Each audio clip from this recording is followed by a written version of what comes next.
Ladies and gentlemen, welcome back to the IWN YouTube channel.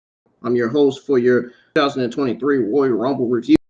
Thank you guys for joining the live chat for your Saturday, January the 9th, 29th, 2023, Saturday evening. If you guys are new to the channel, hit that subscribe button. Turn on that bell for all notifications. Also, be sure you'll check out all the other content. The links to my Instagram and Facebook accounts are down in the description below. I hope you guys are having a good Sunday evening. This is your 2023 Royal Rumble review for Sunday. I meant to say Sunday, not Saturday. I got it mixed up. For Sunday, January the 29th, 2023. Yeah, Royal Rumble last night. It was great. It was fantastic. I didn't see anything wrong with it. You know, the Irrelevant Geeks Online had something to say about it. They had something, they probably had some negative things to say about the Royal Rumble. I know I didn't. Everything went as planned, in my opinion. My winning predictions became true. I was right. I was right when I said Cody Rhodes needs to win the men's Royal Rumble. I was right when I said Rhea Ripley needs to win the women's Royal Rumble. I was right when I said Roman Reigns was going to retain over Kevin Owens and the Bloodline is going to turn on Sami Zayn. Well, of course, it was the opposite. Obviously, I was still right either way. I mean, Bianca Belair retained. Bray Wyatt won his match over LA Knight, just as predicted. Pat McAfee made his return. And and right before the Royal Rumble, I just gave out that news last night before the Royal Rumble even started. I even gave out the news on Matt Cardona and Chelsea Green possibly being there. Chelsea Green was there. She got eliminated quickly. Pat McAfee is back on commentary, so he should be expected to be back on SmackDown commentary this Friday, from what I heard. So expect to hear Pat McAfee's voice this Friday night. If not, then I'd be shocked. But not only did Chelsea Green and Pat McAfee made their returns, we got the return of Piper Niven, we got the return of Asuka. She's back with her Kana gimmick from Japan. You know, that Kana gimmick she always went with back in, back when she was in Stardom, back when she was in New Japan Pro Wrestling. All those various promotions she was in with that Kana character. We also got the return of, oh God, I don't even want to say her name. I really don't want to say her name. She's part of the Anoa'i family. She's the cousin of Dwayne Johnson. Guess what, guys? We got the return of Nia Jax. Oh, Jesus. Oh, Jesus. Can somebody give me a hell no? Why, of all people, would they choose Nia Jax to be number 30 in the Royal Rumble? I will never understand. That was a terrible fucking choice by WWE. What a terrible decision to have Nia Jax as number 30. What a fucking terrible decision. It could have easily been Kairi Sane or Mercedes Renato as number 30 in the Royal Rumble. Could have been the return of Naomi. We could have got Naomi as number. We could have easily got Rhea Ripley as number 30. Cody Rhodes was number 30. It only made sense for Rhea Ripley to be number 30 in the Women's Royal Rumble. I mean, I'm just throwing it out there. I don't know why WWE, of all people, would bring Nia Jax, would sign Nia Jax for the Women's Royal Rumble. Why would they bring her in to see Nia Jax on television? Really? Nobody cares about Nia Jax. That was a waste of time there. And then you wonder why WWE released Nia Jax, because they themselves had no interest in using Nia Jax any longer on TV because of how terrible she was in her run in WWE. And you love to not see somebody that you're not a fan of on TV. My God. The Royal Rumble was incredible. I think my favorite match in the Royal Rumble, my favorite match in the Royal Rumble was KO versus Roman Reigns, because the Bloodline storyline is so well written and produced. It's the greatest storyline in all of WWE. And I mean, don't get me wrong. I mean, I don't care what the Roman Reigns haters have to say, but Roman Reigns is one of my favorite WWE male superstars of all time. I've been saying it for years. Man. You can come in the live chat and spew me your negativity towards Roman Reigns all you want, but Roman Reigns is doing the best work of his career as a heel. Right? You irrelevant geeks online, like it or not. Sami Zayn is doing the best work of his career as well. Sami Zayn can get it done as a heel and babyface. Same with KO. Same with Bayley. I feel like Damage Control had the most eliminations out of anybody in that Women's Royal Rumble. That's just me. What do you guys think had the most eliminations in that Women's Royal Rumble? Let me know. As well as the Men's Royal Rumble match.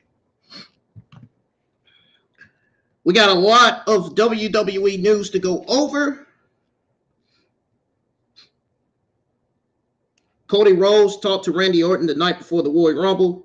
Bray Wyatt was sure that something would happen at some point with Alexa Bliss after WWE or Royal Rumble. Oh God, I can't wait not to see. Man, her gift. They gotta give Alexa Bliss her goddess gimmick back. That gimmick she's in now, it's not doing her any good. I don't like the gimmick, man. I really don't, for some reason. I like Alexa Bliss. I just don't like that gimmick they got for her. I'm a fan of Alexa Bliss, don't get me wrong. That gimmick has got to go. That gimmick has got to go, man. That shit's got to get off of TV. That gimmick is awful.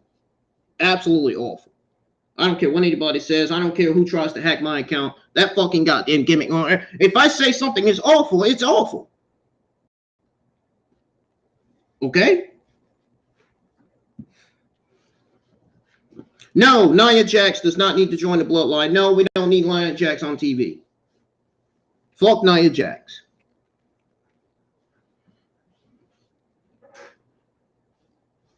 There's enough we got Tamina on there. Jesus Christ. Man, SmackDown will be at an even more all-time low if Nia Jax were to appear on SmackDown and be the new face of the SmackDown Women's Division. Oh, no, we don't need that. No. No. The SmackDown and NXT Women's Divisions are already looking worse than what they are now. We don't need Nia Jax. No. Sorry. Anyways, guys, we're going to go ahead and get to the WWE Rumble review. And after that, I'm going to go over your WWE Sunday night news. As of right now, I have not received any AEW news from my sources during these strange, difficult times.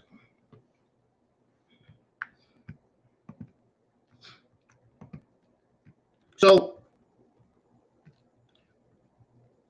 first thing that kicked off the Royal Rumble last night was the 30 men's Royal Rumble. I cut my camera off because I had to go get my phone charged. But the first thing that kicked off Royal Rumble was the men's Royal Rumble.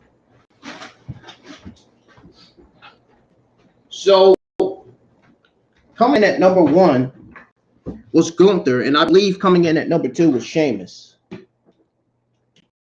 So, listen to this, guys. Listen up. No speaking in the live chat right now. Listen. This is an actual review, okay? Gunther came in at number 1. Sheamus came in at number 2. Miz came in at number 3. Kofi Kingston came in at number 4. And then Johnny Gargano came in at number 5. Xavier Woods came in at number 6. Karrion Kross came in at number 7. Chad Gable came in at number 8. Drew McIntyre, number 9. Santos Escobar, number 10. Brock Lesnar, number 11. Or actually, no. Angelo Dawkins, number 11. Brock Lesnar, number 12. Bobby Lashley, number 13. Baron Corbin came in at number 14. They need to get Baron Corbin's Lone Wolf gimmick back. That new gimmick he's in right now is not doing him any good. That gimmick is garbage. They need to give his old gimmick back.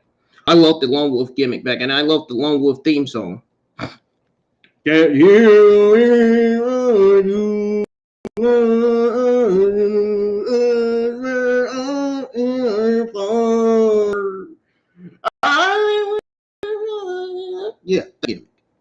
Yeah, that theme song.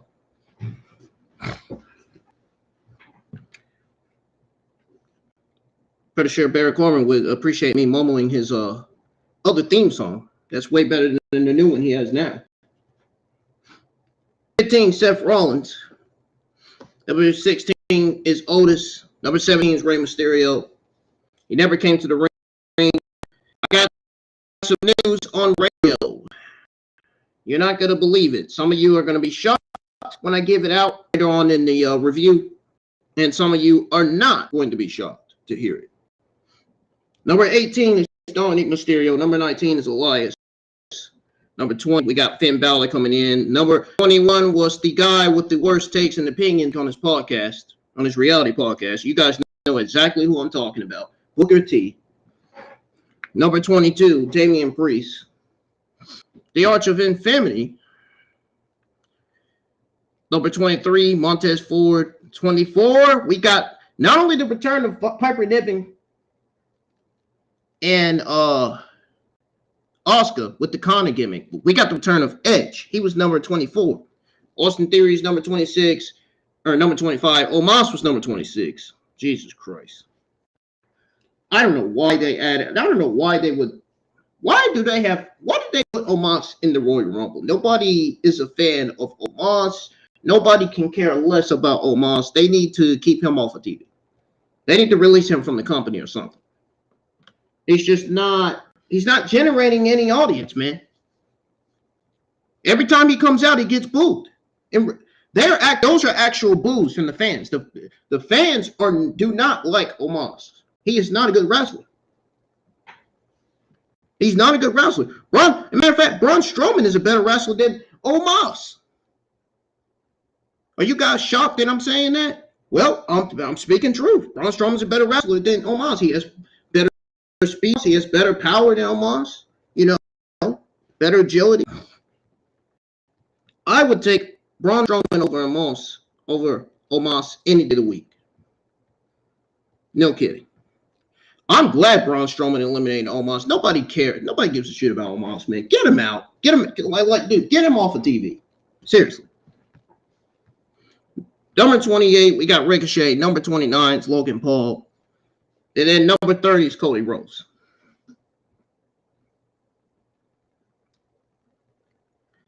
Yep, we got the return of not only Logan Paul, but Cody Rhodes as well.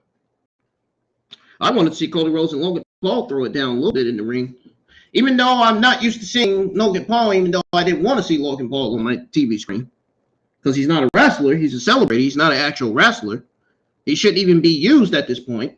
Because WWE right now, they have enough young talent. They don't need Logan Paul. I've been saying it for weeks, for months. They do not need Logan Paul. Keep Logan Paul off of TV. They don't need him. Please. They don't. They got enough young talent down there. Heck, they're barely even using Cedric Alexander and Shelton Benjamin on TV. They're barely even using Luis Lothario. You mean to tell me they'd rather have Logan Paul in the Royal Rumble than Angel Garza, Humberto Carrillo? Are you serious? Those are real good talents, right? That's like saying they'd rather have Logan Paul in the Royal Rumble than Andrade. Even though he's in AEW. I think Andrade is going to make his return to WWE because I think soon he's going to be leaving AEW because they're not using him. And he's getting sick of it.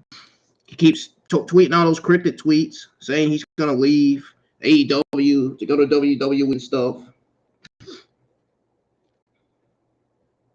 It may very well happen.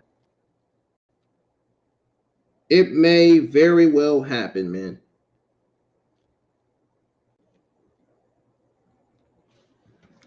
So this year's men's match was light on surprises. And it made up for that by addressing several different storylines. Other than Kingston's save going poorly, this was a decent Rumble. I didn't have a problem with it at all, man, to be honest. It's just some of the guys. There was only a few guys that, in my opinion, didn't deserve to be in the Rumble. That includes Omos. I would have replaced Humberto, or I would have replaced Logan Paul for Humberto. I would have Angel Garza take Logan Paul's spot. Like, really. Or a free Mustafa Ali, maybe. You know what I'm saying? Or a returning Boogs. We haven't seen Ring Boogs for like the last 3-4 months. When is he returning? I would rather see Rick Boogs in Logan Paul's Royal Rumble number spot than anybody else. I would rather see Rick Boogs number 29 in the Royal Rumble than Logan Paul. Really. I'm just throwing it out there. I wonder when Rick Boogs returning. Is he going to return as a heel or is he going to return as a babyface? Makes me wonder. You guys know who Rick Boogs is. He was the guitarist for Shinsuke Nakamura. That guy is in the best shape of his life. You ought to go to Rick Boogs' Instagram. You ought to see how big he is. You ought to see how big his muscles are. He's gotten really big. He looks like the size of a bodybuilder, man. My God. Rick Boogs is in the best shape of his life, man. In the best shape of his wrestling career. It's almost like WWE has left Rick Boogs under the shadows. It's like they got Rick Boogs hiding. I mean, I'm pretty sure he's recovered and he's medically cleared to return. Where is he? He should be on SmackDown already. Most of the eliminations made sense. To me, anyway. I don't know about everybody else. The winner was predictable. You know, it isn't always a bad thing. But the final 4 competitors were Logan Paul, Cody Rhodes, Seth Rollins, and Gunther. Paul eliminated Rollins in a shocking moment before Rhodes threw him out. After the match, or after the American Nightmare endured a series of strikes from Gunther for several minutes, Rhodes tossed him out to pretty much claim victory.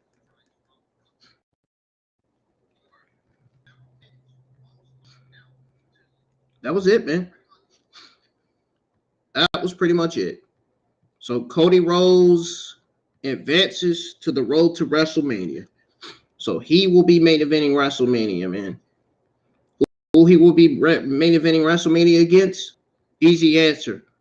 The Tribal Chief, Roman Reigns.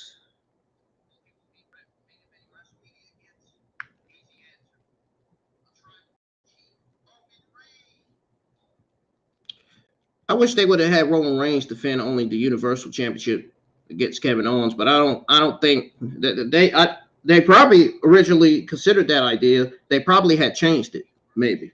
I don't know.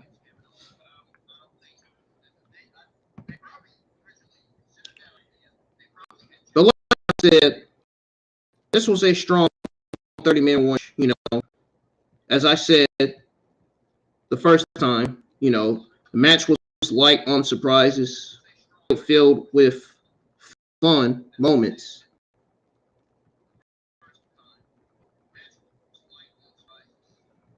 And, you know, technically, Cody only outlasted 28 other wrestlers because Rey Mysterio never came out. But that's not something the broadcast team was talking about afterward. Shoot. Had you known going in that Cody Rhodes was going to enter, had you told all of us wrestling community fans that was watching the Royal Rumble that Cody Rhodes was going to enter at number 3 and win, we would have groaned. We probably all groaned. Like, seriously. But you know, we played down anyway to make it current is that long battle with Gunther. And speaking of Gunther, so I'm gonna go over it again, guys, because I can't stand when my audio. Guys, I think this fucking thing fixed. Shit is getting on my nerves.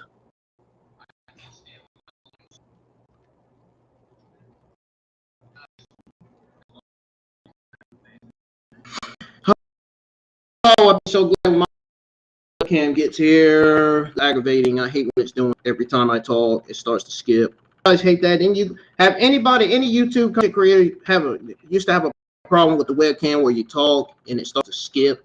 You have strong Wi-Fi and it starts doing all that skipping. I hate that. I really hate that so much, man. It's like I wish my webcam would just fix itself and work, man. Like, for real. Why does it have to be skipping all the time like this? It's not cool. It doesn't make me look good, man. It doesn't make me sound good when it's during skipping like that.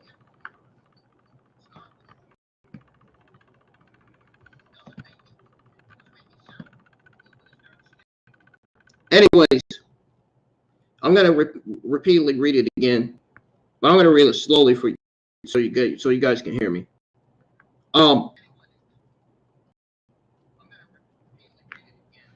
It was laid out in a way to make it feel he earned it via that long battle with Gunther. Speaking of Gunther, again, it was a great outing. It was a great outing, him going bell to bell. Yes. There are people that are disappointed that Sami Zayn didn't enter the match. Rightfully so. He didn't need to be in the Royal Rumble. To be honest. It made sense for Cody Rhodes to win. I believe 100. I hope I'm not the only one that's believing this, that agrees.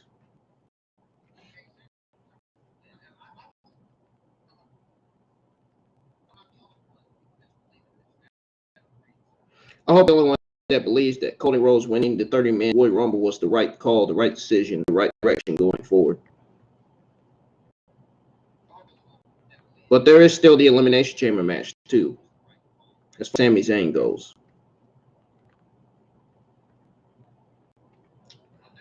So, after some advertising, Cole said he believes viewers just witnessed the best Royal Rumble match. LA Knight made his entrance for the pitch black match. The video package recapped the drama between Knight and Bray Wyatt.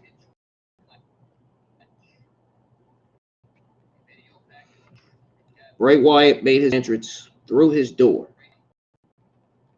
We got Bray Wyatt versus LA Knight in the pitch black match. Let me know your thoughts on pitch black match in the live chat, please. I really appreciate it. And who are you a fan of, and who did you go for this match?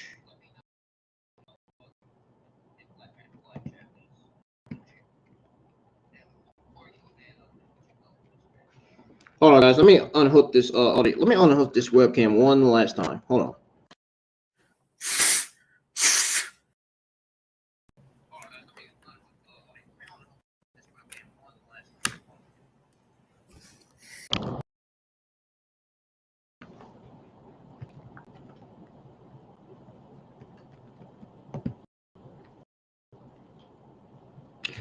All right, I think we should be good now. We should be good now, I think.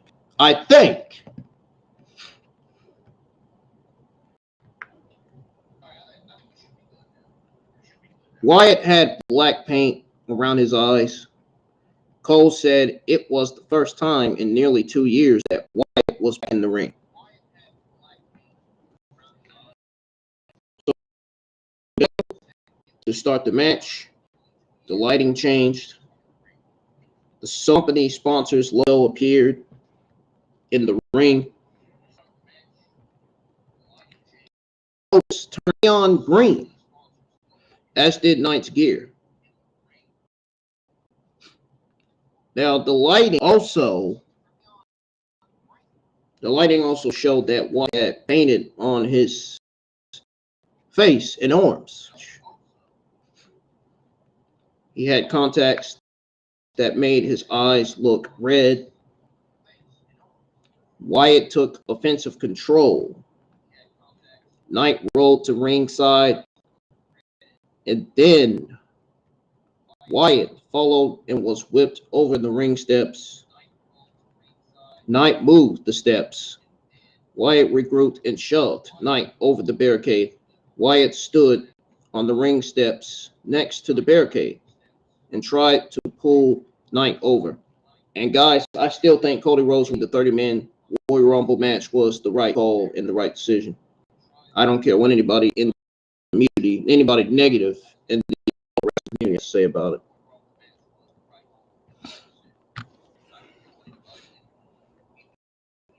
I'm looking forward to Roman Reigns versus Cody for WrestleMania 39. That is going to be one of the probably one of the greatest matches on the WrestleMania 39 card. Let's hope so. And Cody Rhodes is reportedly the backup plan if The Rock doesn't show up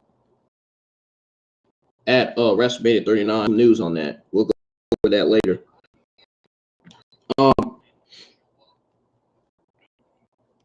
Wyatt took offensive control. Knight rolled to ringside. Wyatt followed, whispered over the ring steps. He regrouped, shoved Knight over the barricade. And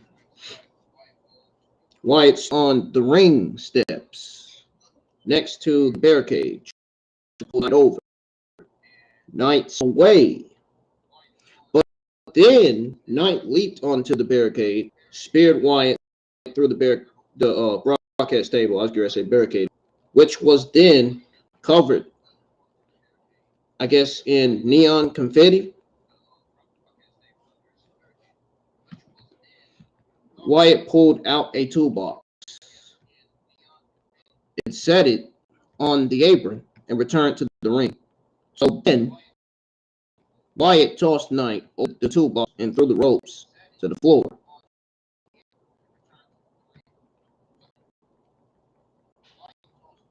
Wyatt tossed Knight over the toolbox, through the ropes, to the floor.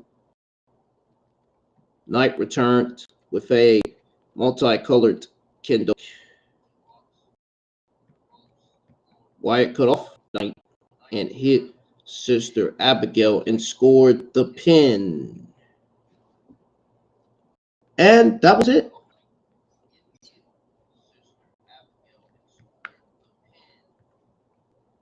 After the match, Wyatt put a mask on, and Knight pretty much ran. He pretty much ran to ringside. Wyatt followed him, and then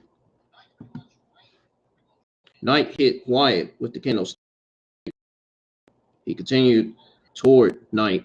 Wyatt did, and Knight hit Wyatt with the kendo stick for a few more times. Wyatt no-sold it again. Wyatt put Knight in the mandible on a production crate until he passed out. Of course, we got no reveal of Uncle Howdy. We only got to see Bray Wyatt's new look and his face paint. I know people online, the geeks online, are saying, "Oh, his face paint looks so cringe." I mean, you want to talk about cringe? Alexa Bliss's eye paint was cringe.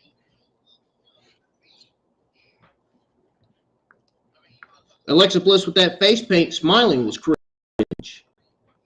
Never mind Bray Wyatt having cringe body paint on his face. I mean, great. Uncle Howdy appeared on a platform above Wyatt, who looked up at him. No offense to Alexa Bliss, though. Alexa Bliss is a beautiful woman, and I'm still a fan of her. I'm hoping they get her goddess gimmick back still. I really do. She needs it. She desperately needs it back really bad. The Bray Wyatt gimmick, I feel like it's doing her any good. Yep, Sammy Mania is coming, bro. You got that right. Vincenzo TV in the chat says Sammy Mania is coming. Yep. We all know that. But Wyatt turned away and Howdy leaped off the platform and put Knight through a stage area that exploded. The Wyatt symbol flashed to end the madness. So the replay pretty much showed that Howdy landed beside Knight and not actually on him. How interesting. What a development there. It also wasn't a blindfold match or a cinematic match either. We know that. It was basically a black light match. You know, the match could one that Wyatt's new character can work in a traditional setting without all of the bells and whistles. I'm willing to bet some of you guys in this live chat was probably hoping that Wyatt would probably tone down over the top elements and simply become a greedy brawler.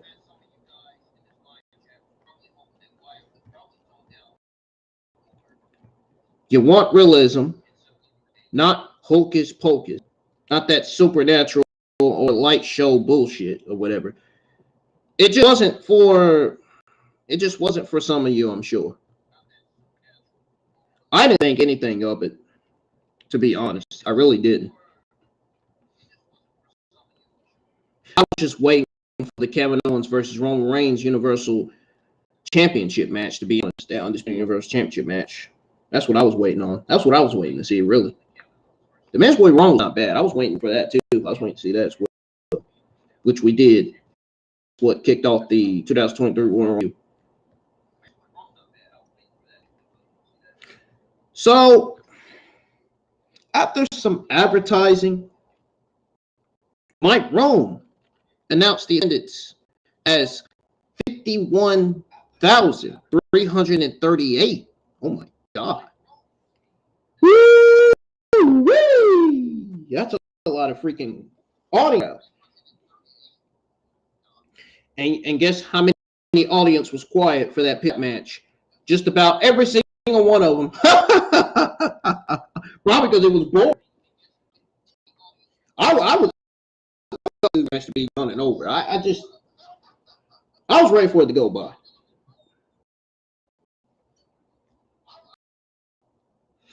How many of you guys in the chat think that this pitch match did nothing by it? How many of you guys think this match did do something for Bray Wyatt and his character? I want to say this match didn't do nothing for him. I want to say it so bad, but I think it's both for me.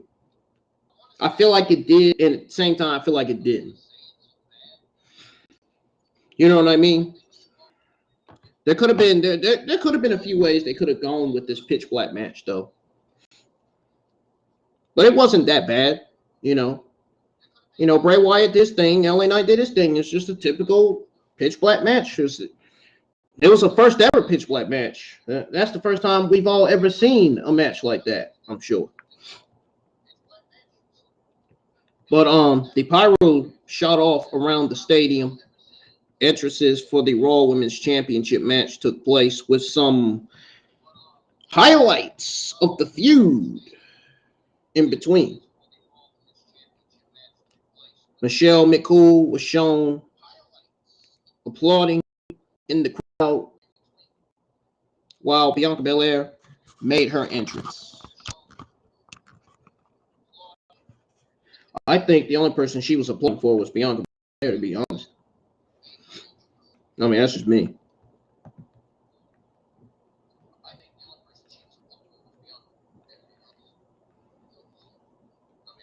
That was just me, man. I think, you know what? Now that I'm thinking about it, guys, you're gonna be shocked to hear this, but I think the ending to this pitch black match was more than likely 100% one of the weirdest parts. And I think it needs to be seen, be believed. That's how I feel about it. With that pitch black match. Is my string loading, guys?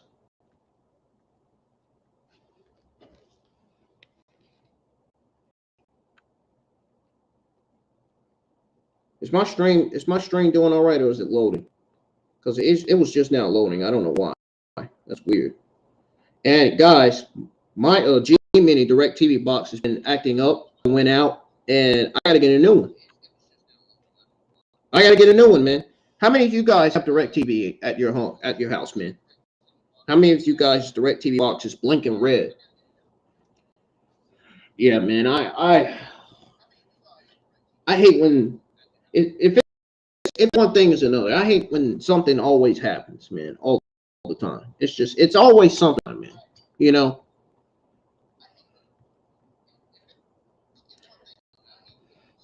But anyways, we got the Raw Women's Championship match between Bianca Belair and Alexa Bliss. Alexa.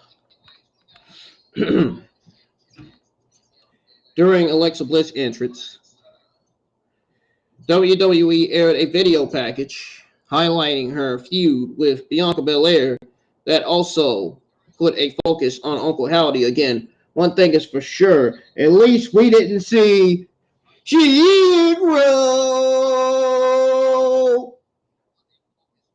Man, God, is God still talking to me, man? He's got to be somewhere. Where'd he go? I don't know, man. Chiro.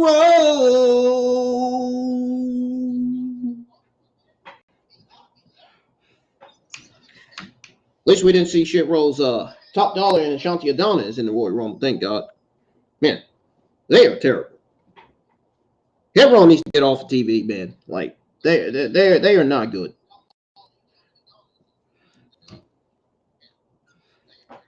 Anyways, WWE aired a video package highlighting her feud with Bianca Belair and especially B-Fab. She is worse. She's worst of them all in that faction. But anyways, video packaging her with Bianca Belair, that feud, Bianca Belair, that also put a focus on Uncle Howdy again. Speaking of Uncle Howdy, you guys noticed we never got a review of Uncle Howdy. Am I not the only one that noticed that? I hope not.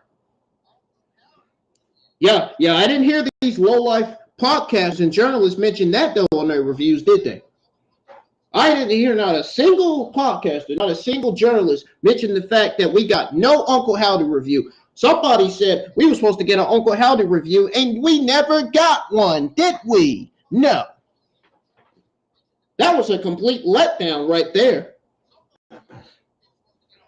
You got these low-life, fake, negative podcasters and journalists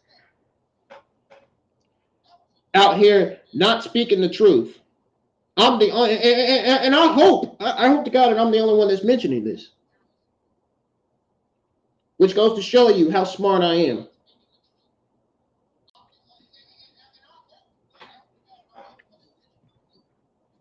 I pay attention to stuff, man. See, I watched WWE ever since I was a kid, man. I ain't stupid. I know how creative goes. I know how the Vince and Bruce administration went. I know how the Triple H administration is going.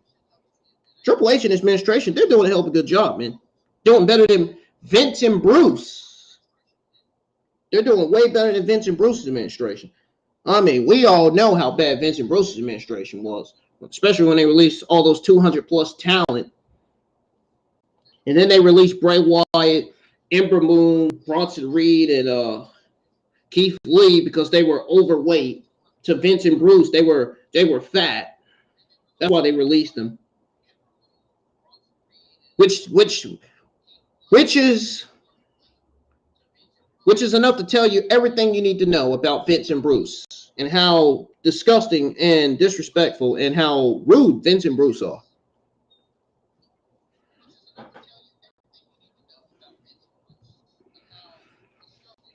Anyways, as soon as the referee called for the bell, the two women were throwing hands.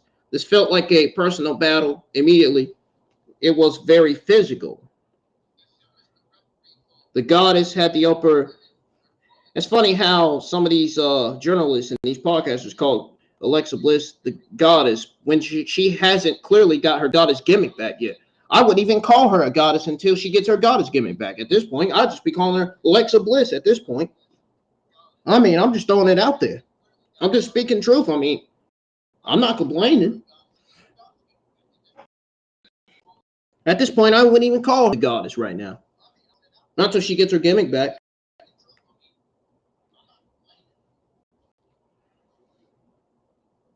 Now, I mean, she is beautiful, though. She is very beautiful. She looks very gorgeous. Seriously. When she gets her goddess gimmick back, then I'll call her goddess. I'm not calling her goddess. I'm calling her by her real name, by her real ring name, Alexa Bliss.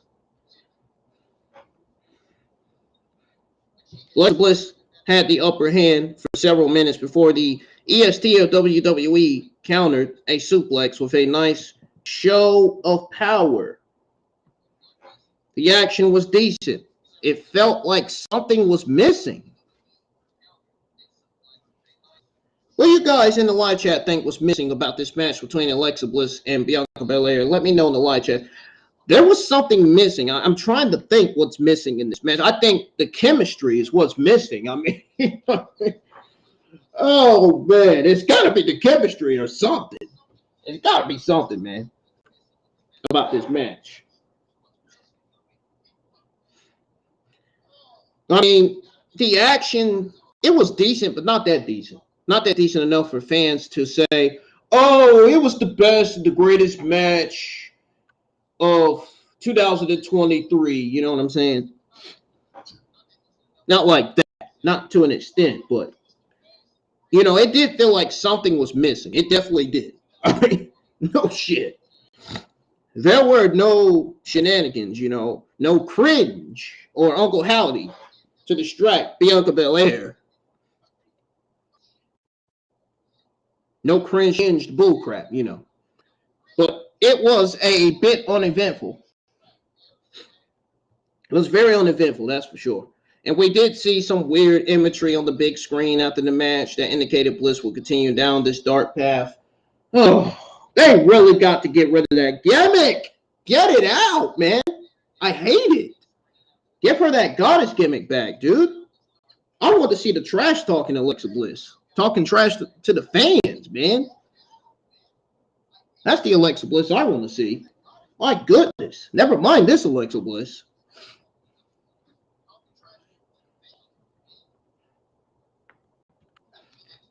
I want Bianca Belair to see the goddess side of Alexa Bliss. Can you imagine seeing the goddess Alexa Bliss going at it with the EST, man? God, you know, with her goddess attitude. My God. I would love to see that. Really.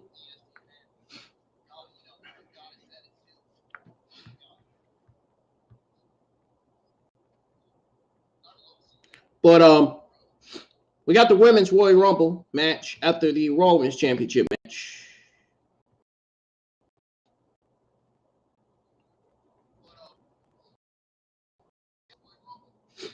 And you know what? To be honest, I'm going to say this real quick, and then I'm going to continue on. The match between Bianca Belair and Alexa Bliss was absolutely rushed. Same with the match between Bray Wyatt and LA Knight. Both matches were rushed. And I thought that was very, very weird and odd and suspicious. It seemed like Vince was the one that made the decision to rush both these matches because, you know, Vince is still there. Wish they would get Vince the hell out. I wish they'd get Vince the fuck out, man. Like, really. Get him out. He doesn't even belong there.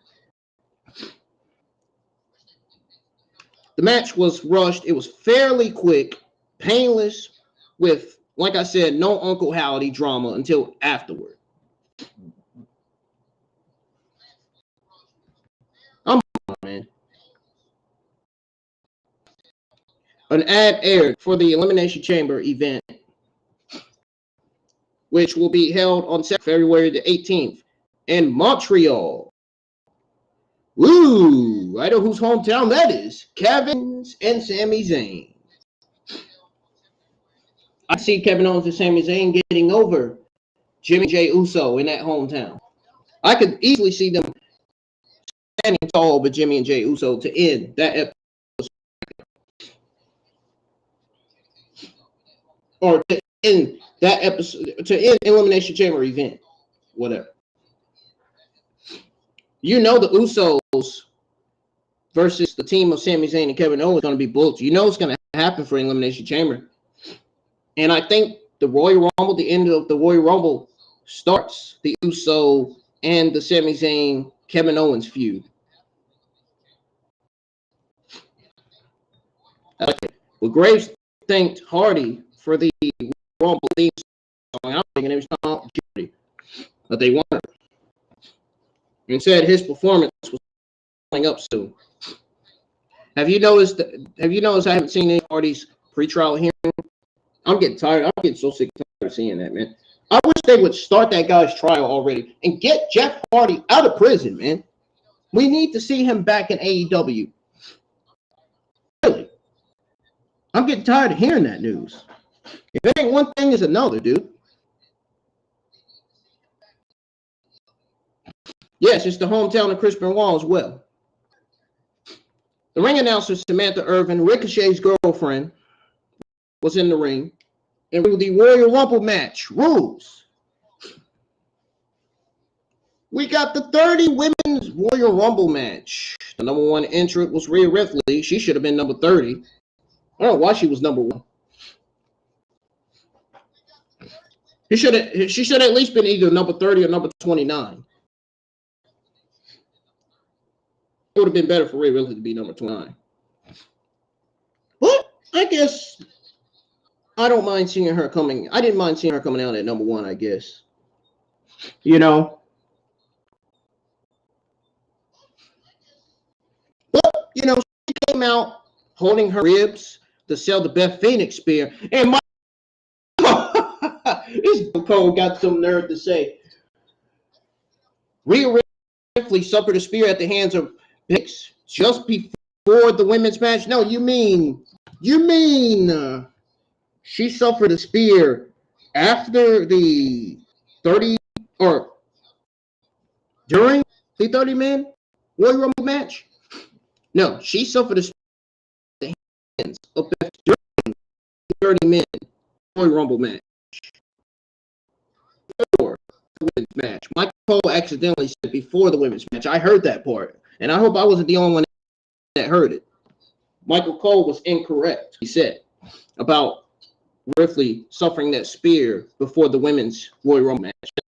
She suffered that spear during the 30-man Royal Rumble match. Michael Cole needs to needs to get his commentary in check, man. My God. Really? I mean, it's a great commentary, don't get me wrong, but he what he said on commentary was incorrect. He should have corrected himself, and he didn't. He never did. But the #1 entrant was Rhea Ripley. She came out holding her ribs to sell the Beth Phoenix spear. The #2 entrant was Liv Morgan. I wish they would give her old theme song back. You know that old theme song they gave her on WWE 2K22? That theme song. They need to give her that one. They need to give her that theme song back. That one sounds a lot better than the new one she has now. Ripley put Morgan down with a big boot and then looked up at the WrestleMania sign, and it seemed like Liv Morgan enjoyed her old theme song than the theme song now, because she doesn't dance to her new theme song anymore because it doesn't sound good. It doesn't sound good. It doesn't fit her character. That theme song doesn't. That new theme song, her old theme song, fits her character.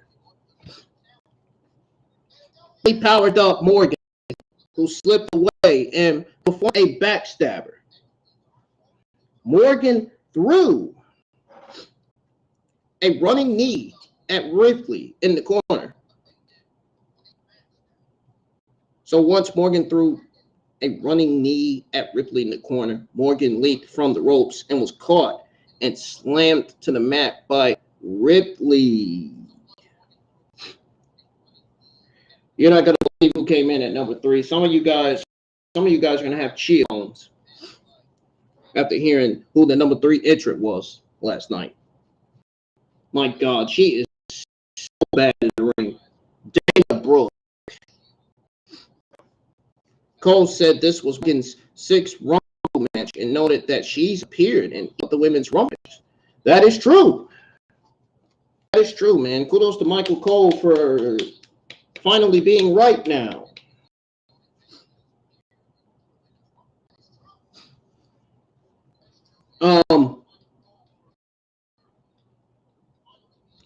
Entered the match with a missile drop kick that hit Ripley and Morgan. Now, Brooks shoved Ripley through the ropes, which I don't think that was wise for Dana Brooke to do. I mean, no homo. And into the ring post. She also performed a kick on Morgan. Caught Morgan on the ropes and then super kicked her. As you guys know, live with my 2023 Royal Rumble pay-per-view watch-along. If you missed it, go check it out. Give it a thumbs up. I really appreciate it. Comment your thoughts on my funniness and my entertainment on there, man. And please let me know if you guys enjoy my background music that I play, man. I simply play background music on the channel. Seriously. Seriously, man. That's why I say it's worth being in the live chat. It's one of the reasons why I say it is legitimately worth being in the live chat, bro. The #4 entrant was Emma. God, Emma looks so fine, man. I ain't even gonna lie to you. Cole said it was Emma's first Rumble appearance and recalled that she was released by the company just months before the first women's Rumble match. I could see my KFC shift manager looking at her and saying, "Hey, she fine as fuck, honey." Anyways, there was an awkward spot with Ripley and broke in the ring while Emma was making her entrance. Emma performed her diving splash on a seated Ripley, who was then ganged up on her 3 opponents. The number 5 entrant was Shayna Baszler. Cole said Baszler is tied for the record with 8 eliminations in a single Rumble match. Graves spoke for everyone when he vented about wrestlers who stopped other wrestlers from being eliminated for no good reason. Yeah, sort of like how Chelsea Green got eliminated for 2 seconds. She was in there for 1-2 seconds, man, and she got eliminated by Rhea Ripley. Man, it was so terrible. Chelsea Green got wasted. They wasted her on that Royal Rumble pay-per-view almost as if she was complete trash to them, man. Like, how? I don't understand how you would let Chelsea Green get in the ring and then get eliminated a second later. At that point, you would say, no, that is not a Rumble. That is not an elimination. That is not how you eliminate somebody that quick like that. That is not how you do Chelsea Green. I guess that's how WWE feels about Chelsea Green. I guess they want her back on television only for her to get buried. It had something to do with Vince McMahon. He was probably talking with the people at the departments, making changes. He probably told them, when you have Chelsea Green out, have her eliminated. Put her in the ring for a second. Then get her eliminated by Rhea Ripley. She's not blonde. If she ain't a blonde, I don't want her in my company. That's Vince McMahon right there.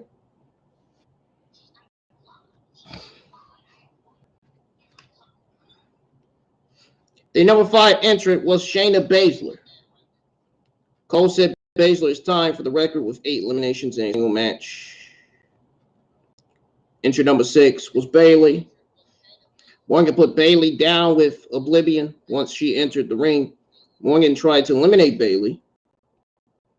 She was able to hold on. Cole noted that Bayley has never won a Royal Rumble match despite all of her other accolades. The number 7 entrant was the terrible B-Fab from Hit Row. Cole said it was B-Fab's first Rumble match, and she was accompanied by Top Dollar in the Shanti. Wait. Say what? I can't even get it out, man. More like $0. Me a break. Who had it back while she went to the ring? B-Fab had an offensive flurry that was stuffed by Rhea Ripley, who then tossed her over the top to eliminate her. That's kind of like how I do Emmy Soccer when I see Emmy Soccer on my television.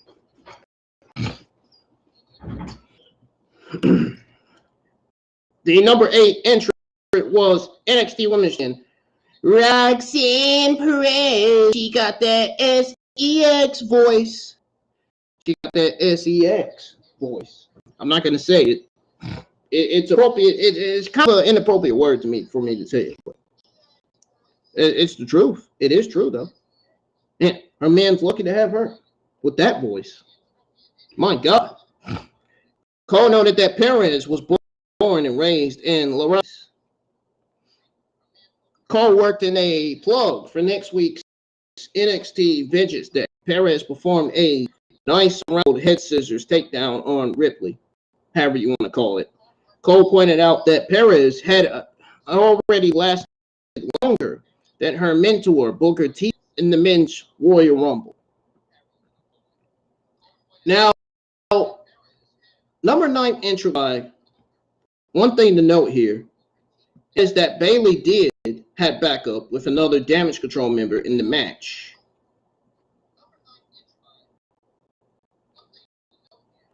So Dakota Kai was the number 9 entrant. And Emma, Brooke, and Morgan targeted Bayley and Kai. Number 10 was Io Sky, the third and last member of Damage Control.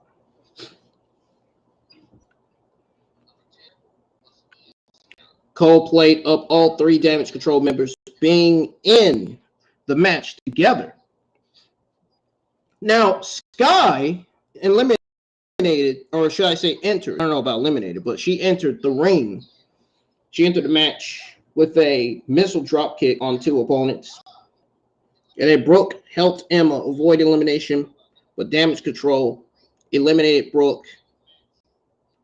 Kai eliminated Emma. Seconds later, Bayley held up Perez. And then her allies hit the NXT Women's Champion and eliminated her.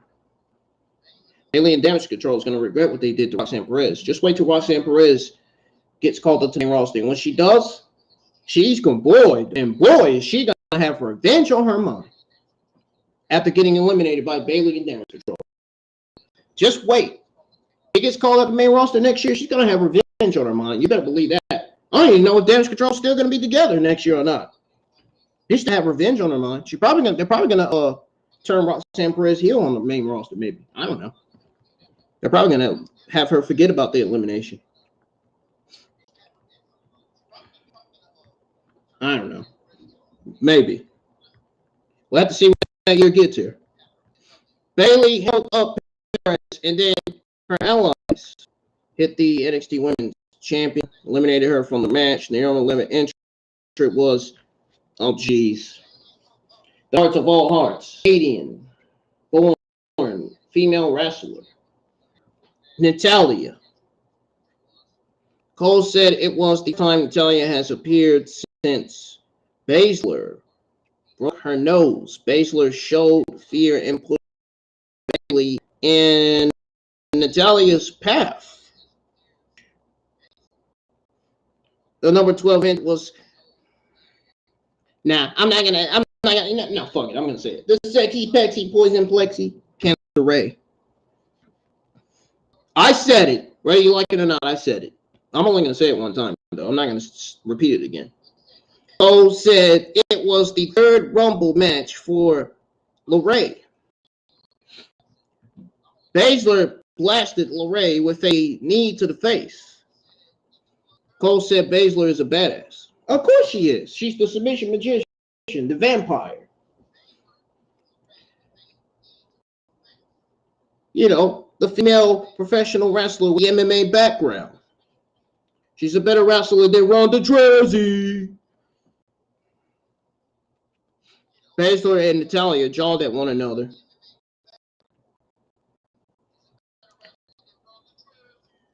Natalya performed a German suplex. Baszler powered up Natalya and put her on the apron. And Natalya avoided it and dumped Baszler over the top. Baszler skinned the cat. Baszler put Natalya a Karafuda clutch. That's something Samoa Joe does in the ring. I think she got that move from Samoa Joe. I think Samoa trained Baszler before her debut. I think Ronda Rousey was also the one that trained her too. That's just me. That's just theory as to who trained her. That's my theories. But the Damage Control trio knocked both women off the apron to eliminate them.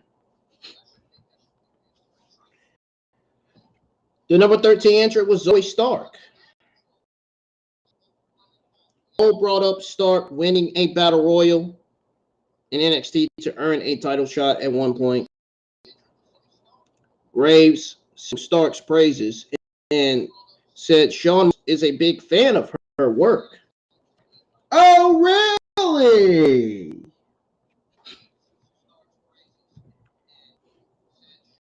Great for him. Good for him. Just hope she doesn't get buried on the main roster when she gets called up. Let's hope that. Let's just hope not, actually. The number 14 entrant was Xia Li, somebody that is barely getting used on TV, somebody that is getting buried, just like Sonya Deville. Her and Sonya Deville both been getting misused and treated like complete crap on TV and buried. She ran out with the stick she uses for her entrance and brought it to ringside. The referee stopped her. Lee shoved the referee down and then entered and threw a couple of nice kicks. Scott shoved LeRae off the top rope to eliminate her. She did that for real? Oh, damn. Anyways, number 15 was Becky Lynch. Cole played up Lynch seeking revenge on Damage Control. Attacking her. Raw is war. I wish my freaking audio would stop skipping. I hate it. Stop skipping, man. Nobody can hear me when it's skipping.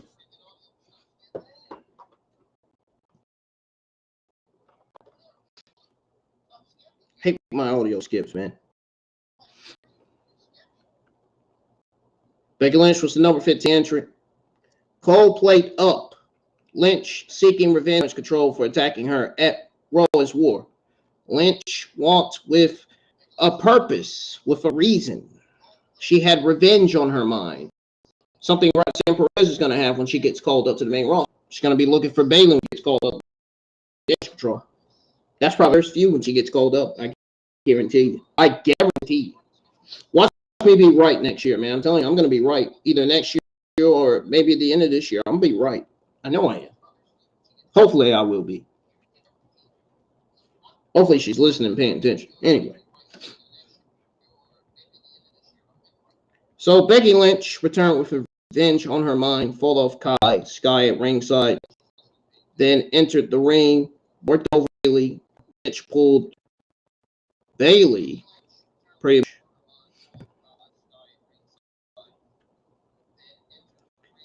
And then Lynch pulled Bayley to the floor. Was then outnumbered by Damage Control, just like Sami Zayn was outnumbered by the Bloodline when he chose to betray the Bloodline. And we're going to go over that match between Kevin Owens and Roman Reigns here in a little. Kai and Sky tossed Lynch over the barricade, or the broadcast table, in other words. The number 16 entrant, Knox. Sorry, I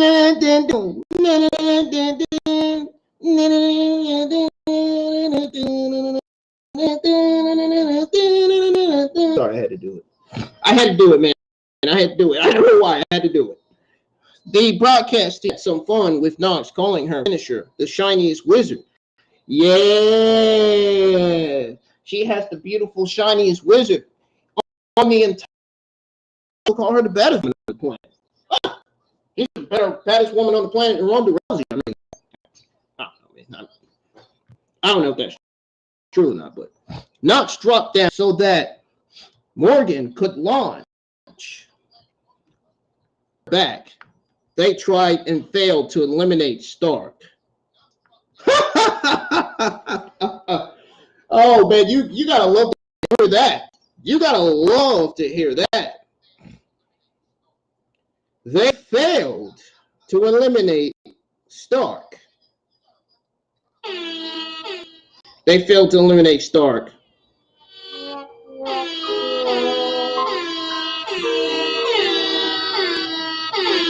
Damn.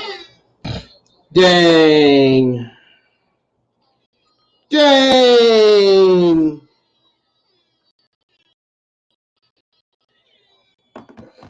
That's messed up, man. They failed to eliminate Stark.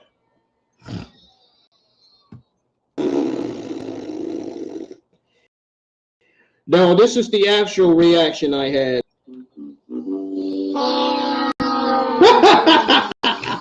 They legitimately failed to eliminate Stark, man. I find it to be very hilarious, man.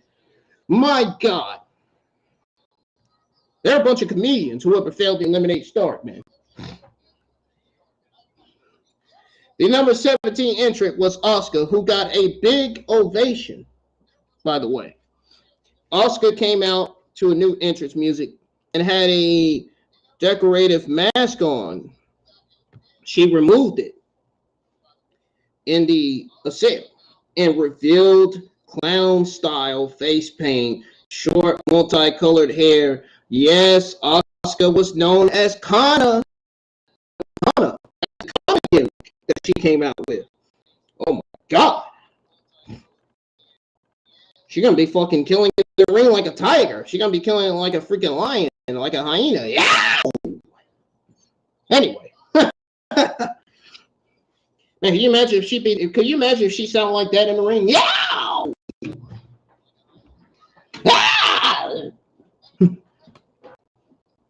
Yeah. Anyway, Bayley called Asuka with a punch, which Asuka responded to with a smile. The crowd chanted for Asuka, who hit Bayley with a series of strikes. Usually, when I say Nikita Lyons, I'll be like, Nikita Lyons.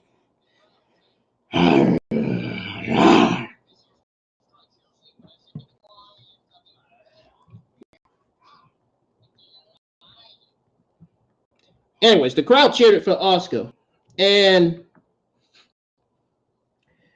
Bayley with a series of strikes. Of course, Asuka did, and Asuka eliminated Nox. Wow, wow, wow, wow. That was sad. That was sad. The number 18 entrant was Piper Niven. Yes, we got the return of Piper Niven. I said that. Said that right in the open. All you got to do is find and go right back to the very beginning.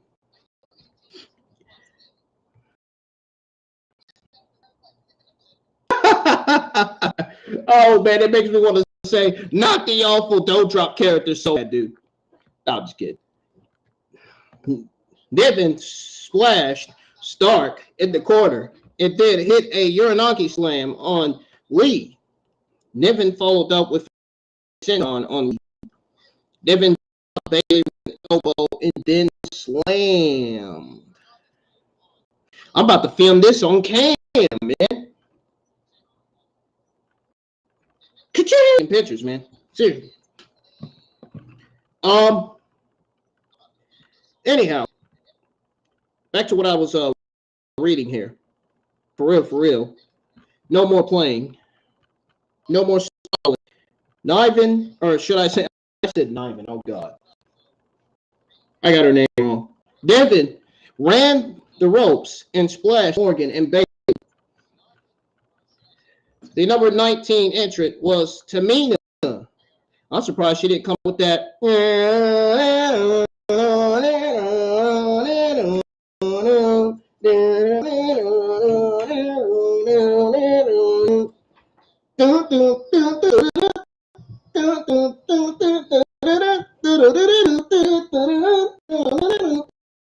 What you think? What you think? I'm surprised she didn't come out with that theme song. Yeah, I'm shocked. Legitimately, dude. Like, I'm not even kidding, guys. I'm shocked. I'm shocked, chat. I am very, very shocked, live chat. So Tamina climbed onto the apron. She and Niven. Oh, we about to get two powerhouses going at it, man. Going in the South. You know what I mean? McAfee claimed that this was a matchup that we've been dreaming. This guy is a fucking comedian, man. He said this is a match we've been dreaming of. Yeah, right. I gotta get off of here, man. I'm done. Pat McAfee is a freaking comedian, man. Oh my God! Did you guys hear what Pat McAfee said last night in the Women's Rumble? He said that Tamina Piper Niven was a match we dreaming of. Oh man, I tell you, WWE got times where they just So funny, man. They have times where they're just always funny. Legitimately.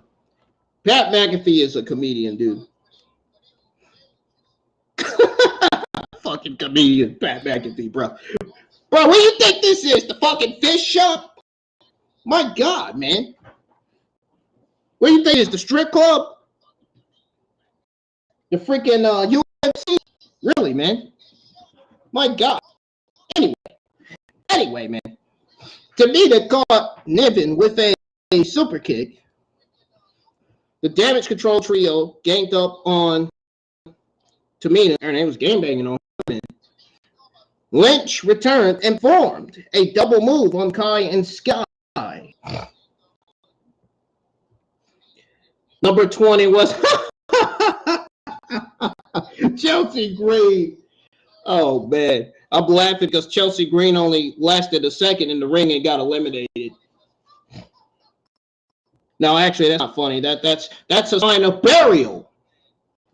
WWE complete embarrassed Chelsea Green in the Women's Royal Rumble. Why would you, Rhea Ripley, eliminate Chelsea Green? You could have gave Chelsea Green plenty of time in that ring. You could have minimized that time. Hello. You could have minimized that time Chelsea Green was in the ring, man. You could have used that time wisely. To have Chelsea Green do what she do, and bam. Whatever happens, happens. Green entered the ring and was immediately eliminated by Ripley. Yeah, I wonder how Vince is feeling about this. I wonder how Vince sees this. He's probably laughing his hands out in the office.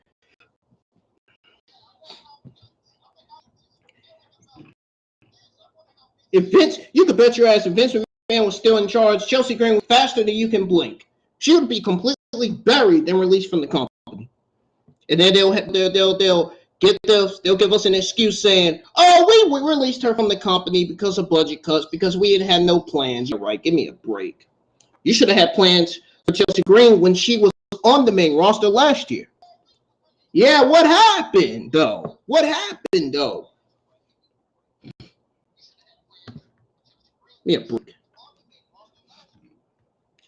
Number 21 is shit. Just the Women's Royal Rumble got a lot worse because the number 21 entrant was oh man, thought I had something in my chest. Zelina Vega. Cole noted that Vega was dressed as a Street Fighter 6 character. One thing about Zelina Vega, she is good at cosplay. I tell you that. Somebody that's better than Zelina Vega in cosplay is Vervastin. Speaking of someone that's better than Zelina Vega in cosplay.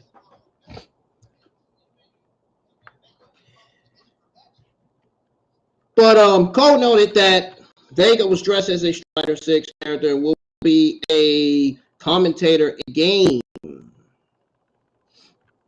Vega performed a cold red on Rhea Ripley. That was a nice cold red by Zelina Vega. I ain't gonna lie to you. That looked like Sky Blue's red. That legitimately looked like Sky Blue's cold red. You know Sky Blue from AEW, the one that kissed Dante Martin on TV in the lips. Yeah, that's Sky Blue. It was shown on the Instagram account that she was kissing him. So apparently they're dating. Dante Martin and Sky Blue. Anyways. I didn't want to get that out there, but here's what it is, whatever. Vega performed a cold red on Ripley. Niven picked up Vega and placed her on the apron. And Vega caught Niven with a kick and then pointed at the WrestleMania sign. Oh, by the way, you asked what time it is. What is even your name, man? Your name is I. So you have 5 capital letter I. It's 09 p.m. Just in case you're wondering.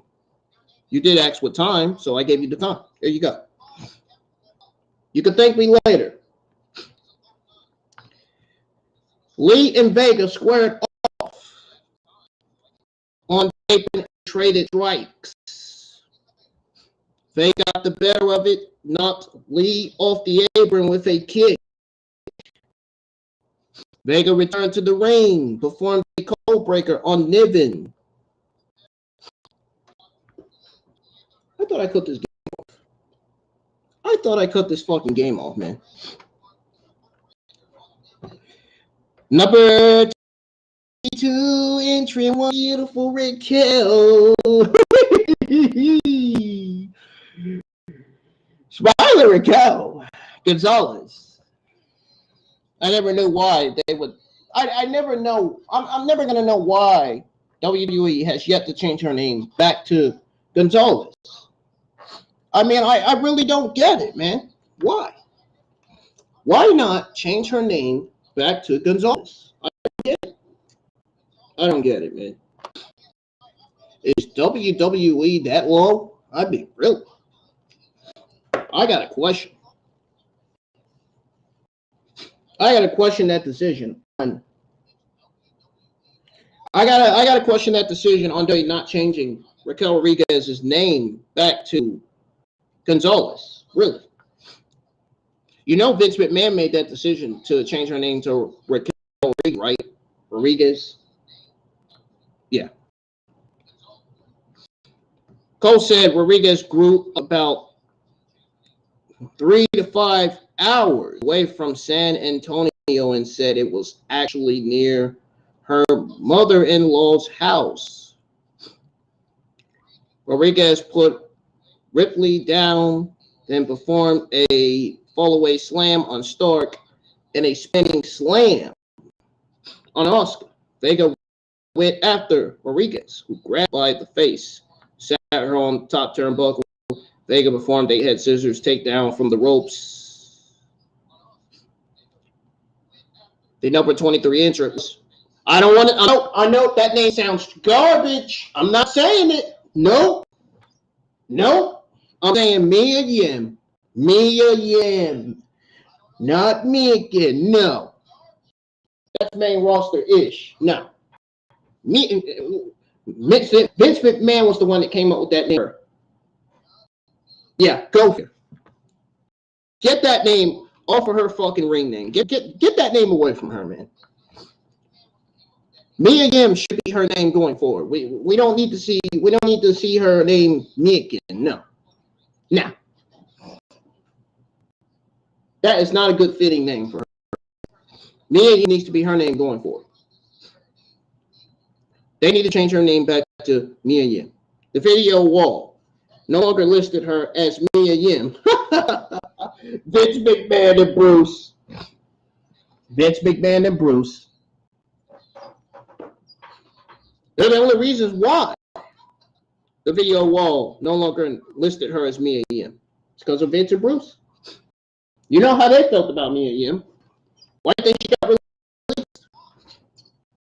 They had no interest in her at all. Used her, never used her, wasted her ring. All that shit. Mia performed a head scissors takedown on Ripley.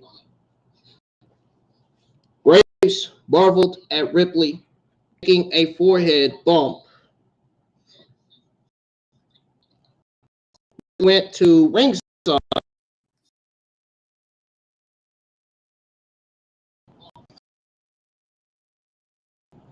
The 24th entrant was Lacey Evans.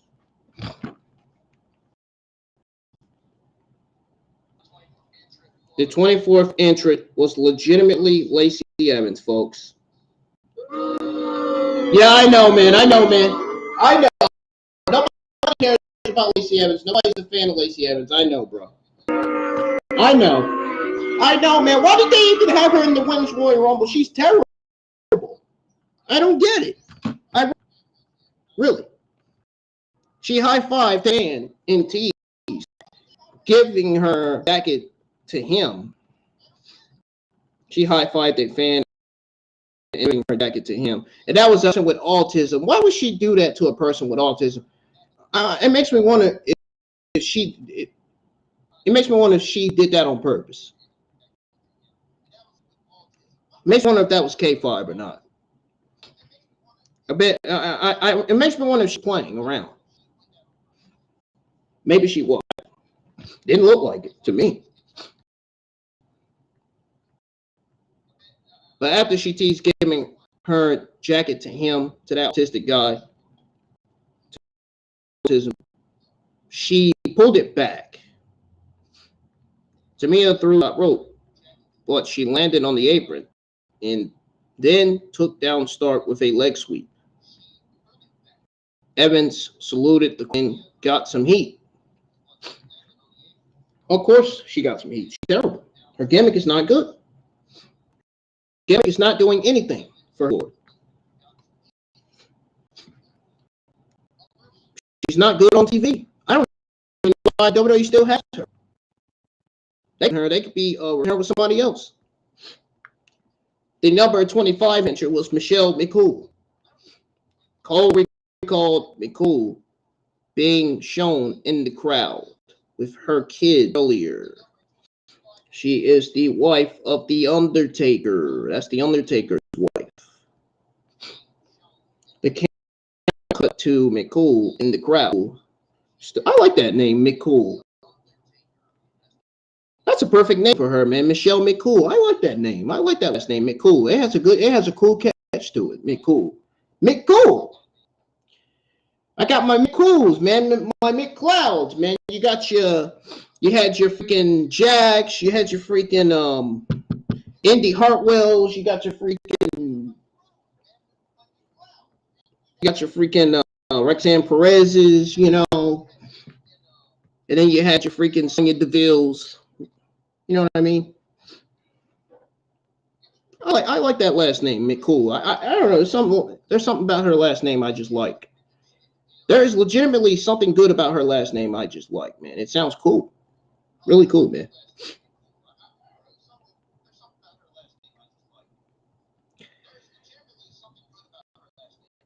Would you guys mind seeing Michelle McCool in a pool? In a swimming pool? I don't know. Anyways. With her bikini. See McCool with her bikinis on. Anyways. McCool stood up, hopped on the barricade, and ended up entering the match. Mick hit a couple of running knees and then played to the receptive crowd. McCool eliminated Mina. I love how Line ranted and shitted on Michelle McCool, saying, "Oh, she's old. She doesn't even have it." And meanwhile, she did. She looked fantastic in the ring, in my opinion. She still got it. WWE still could have kept her. She could have, if she would have stayed in WWE, she probably would have been a top babyface in the SmackDown and Raw Women's division if they would have kept Michelle McCool. I ain't gonna lie to you. It would have been great for WWE for years to come. She would have. She decided to quit. I think she made the decision to quit WWE. Michelle McCool. What do you guys think? You guys think Michelle McCool made her own decision to quit, or do you think it was in WWE's interest to let her go?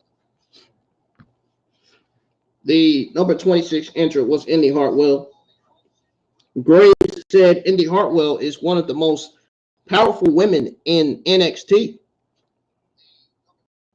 Rightfully so. Cole said he believes she was a former NXT Women's Tag Team Champion. Hartwell went after Stark. Of course, Indy Hartwell, Stark know each other. They know each other, man. They are familiar with one another. Stark and Indy Hartwell are on the same brand. Duh. I don't win. It then pointed at the WrestleMania sign. The number 27 was Sonya Deville. Not the devil. That's MJF's gimmick. Cole hyped Deville, challenging Charlotte Flair, the Android. Reboot for the SmackDown Women's Championship. On Friday SmackDown, Graves wondered what Deville has on people and that she's able to keep getting title matches and losing them. Mia Yim, not Megan. That Megan name is garbage. They need to get that name off of her freaking resume or something, man. That name sounds so awful. I ain't gonna lie to you. I don't like that name for Mia Yim. They need to go by Mia Yim, not Megan. No. I'm not feeling that for Mia Yim. I'm sorry. The Yim stains online can shit on me and my channel all they want to, but I'm not going that name sounds bad. Mia Yim performed Eat Defeat.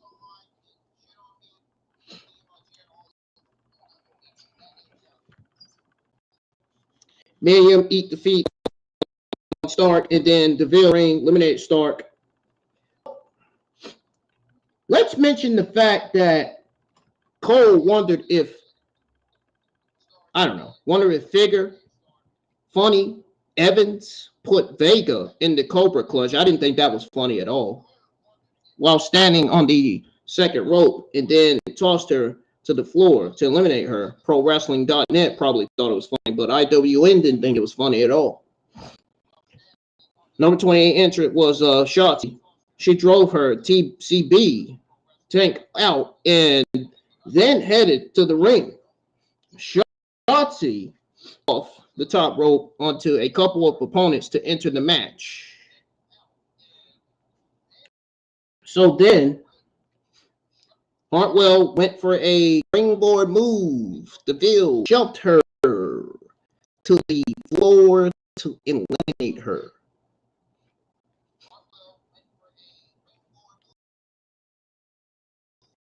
The number 28 was Shotzi.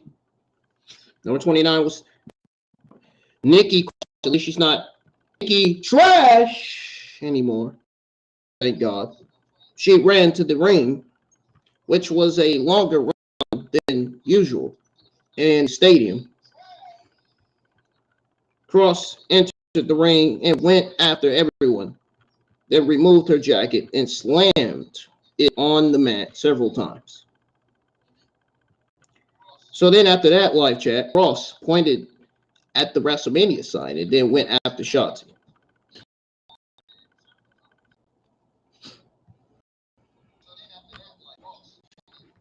Trust me, I know JD says Nikki Trash. Can I tell you a secret, Jimmy Snow? Let me tell you a secret, Jimmy Snow. Something that half of my subscribers already know, and that is that JD is one of my many inspirations. And he is my only favorite in the entire IWC. Nobody does it better like JD. All right? I'm just going to throw it out there. The greatest most hilarious podcaster in the IWC as well. He is funny. Hilarious. I like when he did that shit roll. I like that. That impression. That shit roll with that, man. That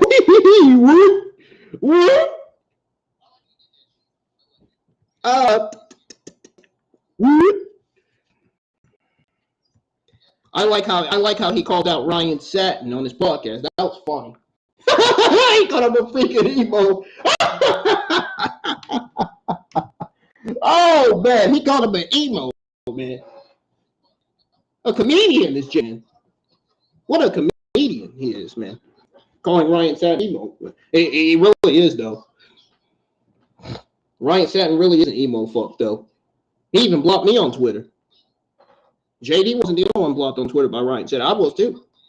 I don't even like Ryan Satin, to be honest. I don't even like it. I don't like these podcasters, man. I really don't. The only podcaster I like is JD, for real. Honest to God, truth. That's the only podcast I watch. No shit. I'm not even joking. No shits and gigs. I'm being honest. As Unrelated Gaming likes to say, no shits and giggles, man. Really. Unrelated Gaming's got some great Dragon Ball content on his channel, man. Y'all should go check it out, seriously. The number 30 entrant was, oh God. Do I have to say it live chat? Do I have to say her name? Do I have to say her name, dude? It was Nia Jax. The slow Nia Jax. Cole said it had been well over a year since Nia. Sure, it was more than well over a year. I don't know. It was well over a year since Nia Jax was in WWE. Cole said Jax was the first person to ever compete in 2 Rumble matches in one night. Jax entered the ring and pounded her chest, then jawed at the other entrances, who all formed a circle around, attacked her. Jax pushed them off. Jax and Rodriguez faced off a moment. Jax got the better of Rodriguez and Morgan and then yelled, "I'm back!" B-I-C-T-H. I'm not going to say the word. I'm just going to spell. Ripley was unable to slam Jax, but she hit her with her Riptide finisher. Wow, man. Talk about power. Talk about the power of Rhea Ripley, man. That was unbelievable. Man, you love to see it, right? The wrestlers got together and pushed Nia Jax over the top rope to eliminate her.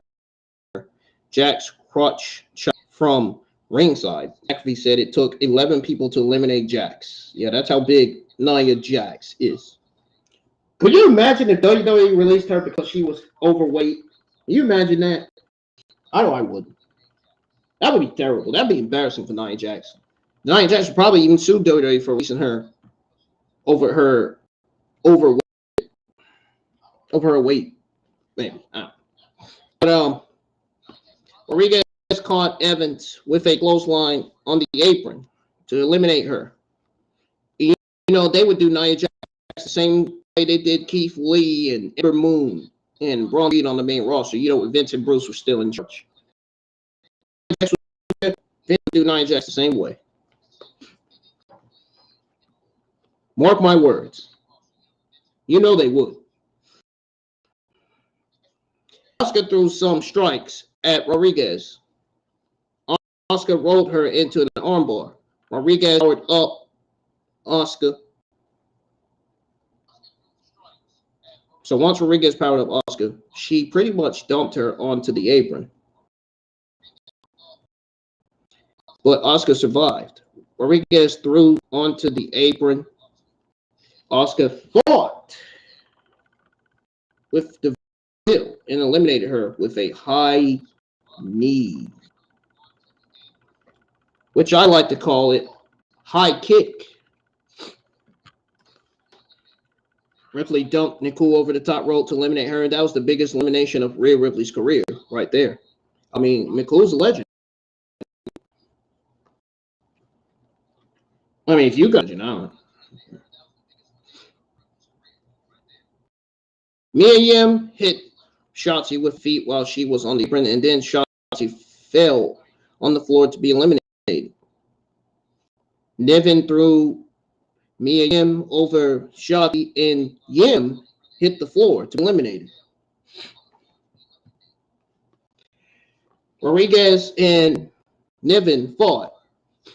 Niven put Rodriguez down and then went to the middle rope. Rodriguez got her on the apron, then booted off to eliminate her. So once she was booted off to eliminate her, Cole said Ripley and Morgan had set a new record for the most time in the match. Rodriguez went for a Tahana Bomb, who ended up pulling her over the rope and eliminating her. Cross was eliminated by Asuka moments here. Man, can you imagine seeing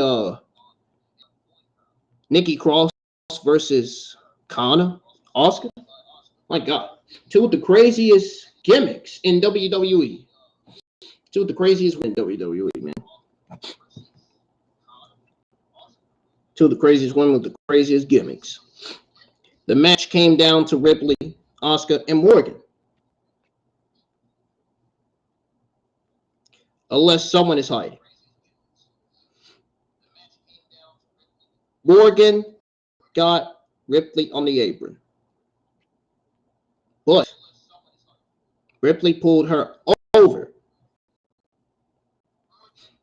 Asuka went for a hip attack on Ripley, who stuffed it pretty much and pulled Asuka on the apron.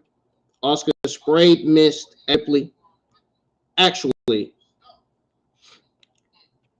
She actually ducked it. Ripley did. And then causing Morgan to take mist pretty much. Ripley tripped Asuka off the apron to eliminate her. Ripley blinded Morgan, who hit her with a code breaker. Ripley held onto the top rope. Morgan pounded Ripley's hand. Guys, let me know if my audio is skipping again or not. But Ripley used her legs to pull Morgan from the apron to the floor to eliminate her. That was it. Ripley won the women's Rumble just like I predicted. Just like I predicted she would. Same with Cody Rhodes winning the men's Royal Rumble. Again. Anyways, Mommy wins. Mommy.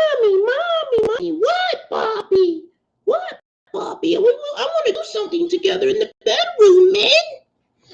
Get your minds out of the gutter. It ain't that serious. Anyways, we had a number 30 and a number 1 win this year. I'm all for Ripley winning. I am. I don't know about the key, but I assume she will end up challenging Bianca Belair at WrestleMania, which she is. Exactly the match we're getting. That's exactly the match we need to get. I think that's the right direction going forward. Have Rhea Ripley start her feud with Bianca Belair, but first she matched with Beth Phoenix at Elimination Chamber. So I think we're definitely gonna get the downfall of the Royal Rumble on Monday Night Raw SmackDown this week, and I could see WWE starting a Rhea Ripley and Beth Phoenix feud. So I can see that feud lasting all the way to Elimination. I think it's going to be a short feud, to be honest. I don't think it's going to be a long feud. Why would they have Rhea Ripley and Beth Phoenix? Why would they have a long Rhea Ripley and Beth Phoenix feud? When after the Elimination Chamber, you could start having Rhea Ripley feud with Bianca Belair all the way to WrestleMania 39. So I think Rhea Ripley's feud should be with Beth Phoenix first, and then after the Elimination Chamber, have Rhea Ripley feud with Bianca Belair for the Women's Championship. As a danger to Bianca Belair and her Women's Championship. Goes well. Use her well on TV. What you need to do is book Beth Phoenix in a few matches ahead of the Elimination Chamber. That's what you need to do. Have Beth Phoenix be booked in a couple matches just so the new people can see what Beth Phoenix can do in the ring, you know. Do the same thing with Rhea Ripley, you know. Book her in matches to get her ready for Elimination Chamber for her match against Beth. I think Rhea Ripley versus Beth Phoenix is the way to go about it for Elimination Chamber. Never mind Never mind that match. The OC Judgment Day feud is over. So never mind that match.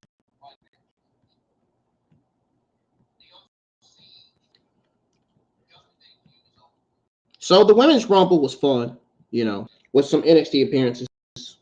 I would have loved seeing Nikki Lyons at Royal Rumble. Maybe Nikki Lyons will be in next year's Royal Rumble. I would love seeing Elfie in that Royal Rumble too. I would have loved seeing Toxic Attractions, Gigi Dolan, and Missy Jane too in that Rumble. And maybe Katana Chen and I don't know. Kayla Ray. I want to see Isla Dawn in the ring with Nikki Cross and Asuka. I mean, 3 of the scariest women in WWE. see what that would be like. Anyways, as far as the McCool surprise goes, I don't think this surprised me that McCool was going to be in the Royal Rumble. I kind of knew she was. Piper Niven getting her name back, the returns of Asuka and Jax, more than anything. The right person went over. That right person is Ripley. Though Asuka would have been a cool consolation prize. He performed, sold out in the ring, which had the ropes removed. An ad aired for NXT Vengeance Day, a video package main event focused heavily on Sami Zayn's run with the Bloodline. Kevin Owens made his entrance. Roman Reigns made his entrance and was accompanied by Paul Heyman and Sami Zayn. Cole noted that Jey Uso, and Solo Sikoa were nowhere to be found. And then Graves said Reigns was there to remove all doubt from people who tried to discredit him. Just like people who discredit Logan Paul. Good. He's not a wrestler anyway, so shouldn't be there. Cole noted that Reigns had held the championship for 881 days. He also questioned if Roman had gone soft. Cole pointed to Kevin Owens facing Solo Sikoa on SmackDown, while Reigns made an appearance on the Tonight Show a day earlier. So we got Roman Reigns, the tribal chief, the head of the table, God mode, beast mode, whoever you call, winning his WWE Undisputed Universal Championship against Kevin Owens. Ricochet's girlfriend, once again, Samantha Irvin, delivered in-ring introductions for yet another title match. The bell rang, and then Reigns looked into the camera and said they want to teach Owens a lesson. Samantha Irvin, she looked fine as hell, man. She looked beautiful in that ring. I ain't lying to you. Man, Ricochet is a lucky man, I'll tell you that. Anyways, the fans interrupted with a Sami Uso chant. Reigns put Owens down with a shoulder block. Reigns looked at Zayn and said, "That's all you have to do?" Zayn nodded. Reigns knocked Owens out with a second shoulder block. Owens knocked Reigns with an elbow and followed up with a senton. Owens performed a cannon blast in the corner.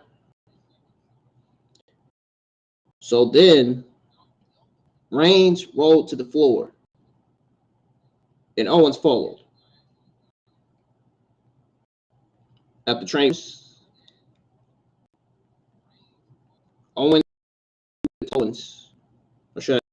Reigns with Owens to the barricade.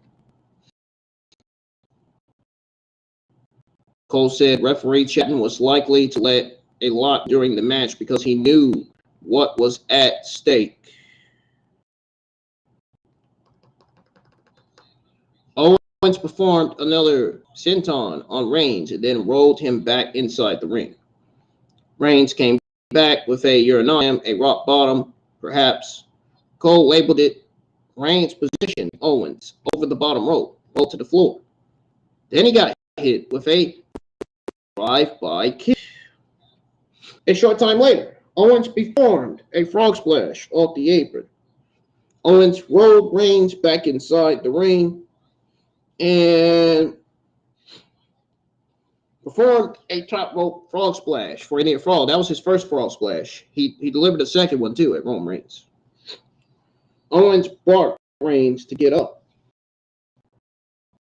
Reigns stuffed a super kick and then powerbombed Owens. Reigns went for a Superman punch that Owens avoided.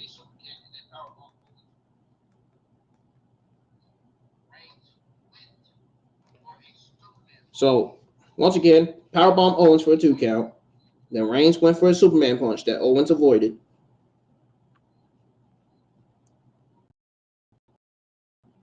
Suplexed Reigns. Owens charged Reigns, who then hit him with what's written in fall. Reigns spoke to Heyman and Zayn. Reigns stood up, went to the corner, let out a war cry. Reigns went for a spear. Owens sidestepped it, sent Reigns through the ropes and into the post. Owens super kicked Reigns and then performed a swanton that pretty much led to a near fall. So this was a megastar match. This has a megastar match written all over it.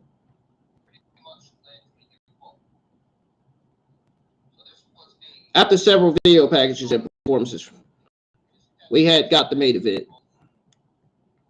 And as you guys noticed, the crowd chanted Sami Uso as the tribal chief, and Kevin Owens circled each other and locked up. Reigns turned KO inside out with a shoulder attack before Owens nailed him with a back elbow. Once they started throwing punches, the pace picked up a bit. Once the champion had the upper hand again, he began taking KO apart. And these two are always physical when they work together. Just something you guys need to know. So this match had some stiff strikes and a few big bumps. Owens had the match won after a pop-up powerbomb, but the referee was knocked out and unable to make the count. So Reigns nailed him with a low blow, tried to use a chair that Zayn threw into the ring. But KO hit him with a stunner for a close 2 count. It took a third spear to finally put KO away for good.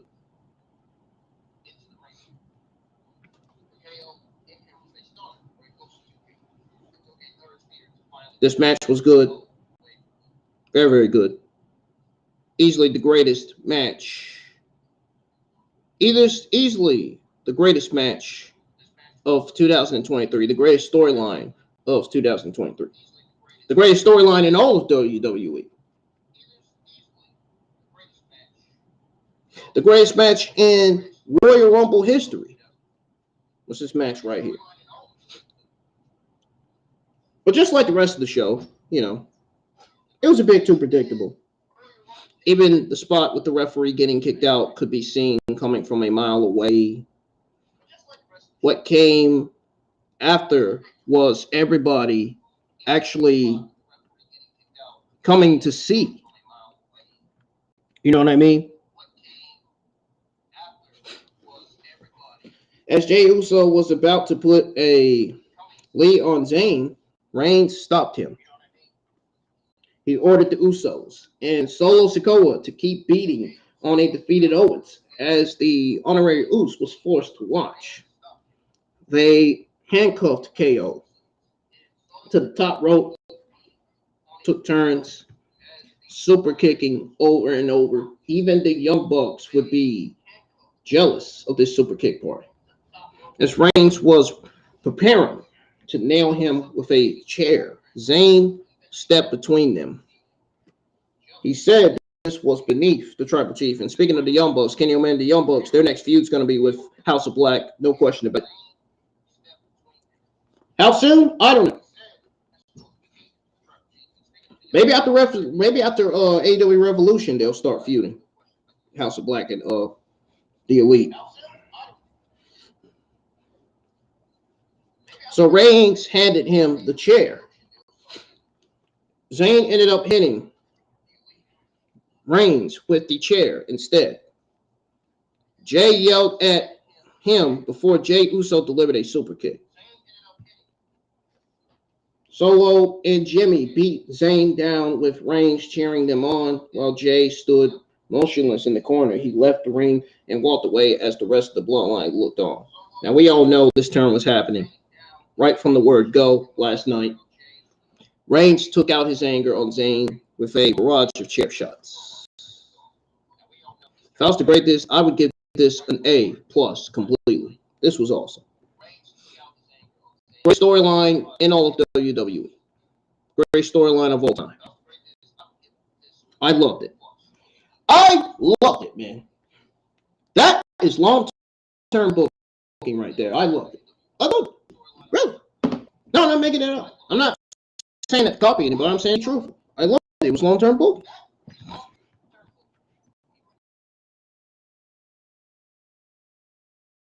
For your 2003 Royal Rumble review, if you guys enjoyed it, hit the thumbs up. Even though the audio dipped a few times on the review, I hate it.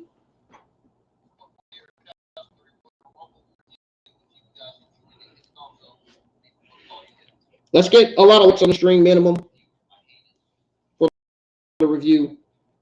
Thank you guys for joining the live chat.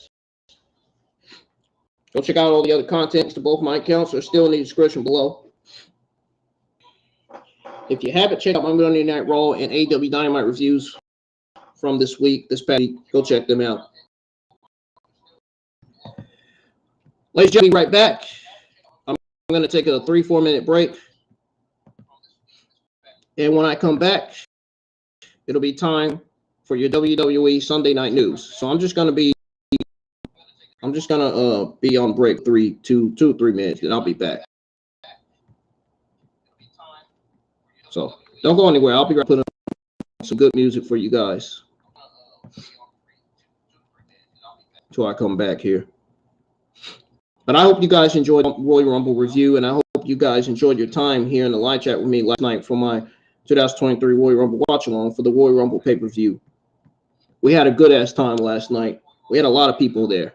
A lot of people in that chat last night. It was awesome. It was absolutely fantastic. We tore the roof off the place last night, man. I was entertaining you guys, making you guys laugh. You got my reactions. Hopefully you clipped my freaking moments last night. Hopefully you clipping those moments and posting them on YouTube. Sharing them on all across social media. Make sure you share my reviews and watch-alongs all across social media, man. Tell everybody how good I am with my reviews and watch-alongs and game streams and all that stuff. I don't just freaking go live with them. I stream and produce them. I'm always a host, and I'm always great when it comes to giving you guys the content that you want to see and hear on the channel. That's what I'm all about. Giving you guys what you guys want. So, even though nobody answers my question as to what content they want to see on the channel, I just give it out anyway. I just produce it anyway. I just produce content that's easy for me to produce and stream, you know?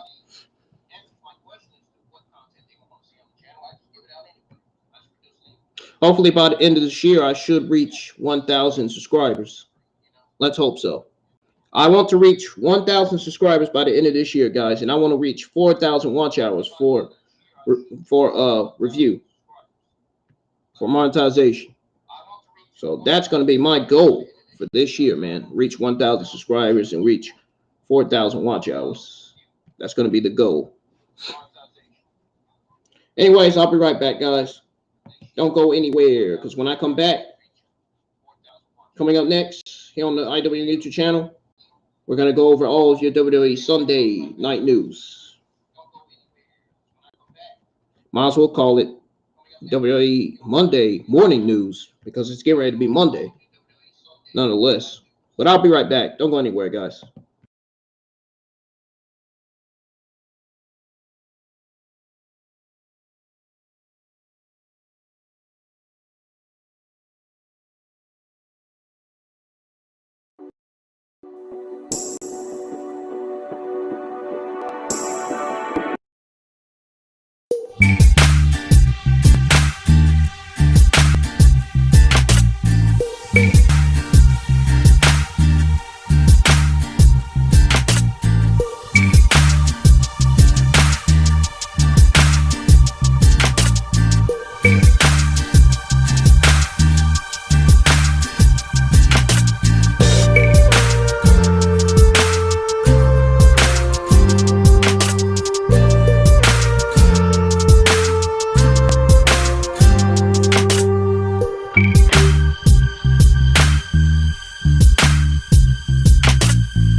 Ladies and gentlemen, even though it's Monday, I don't care. It is time for your WWE Sunday news. You know, the Sunday news that that I'm going to be going over from yesterday. Now, as far as that 2020 Royal Rumble review goes, before I ended the review, I wanted to say overall, the Royal Rumble pay-per-view was a very, very top-notch event with two good, very, very fantastic, brilliant Rumble matches and a memorable post-main event angle. Now, with that out the way,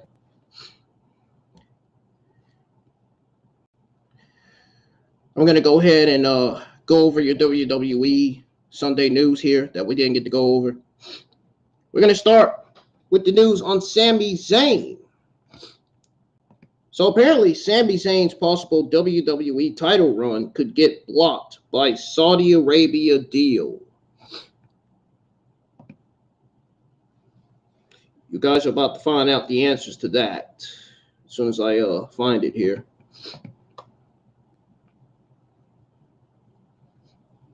As soon as I find that article.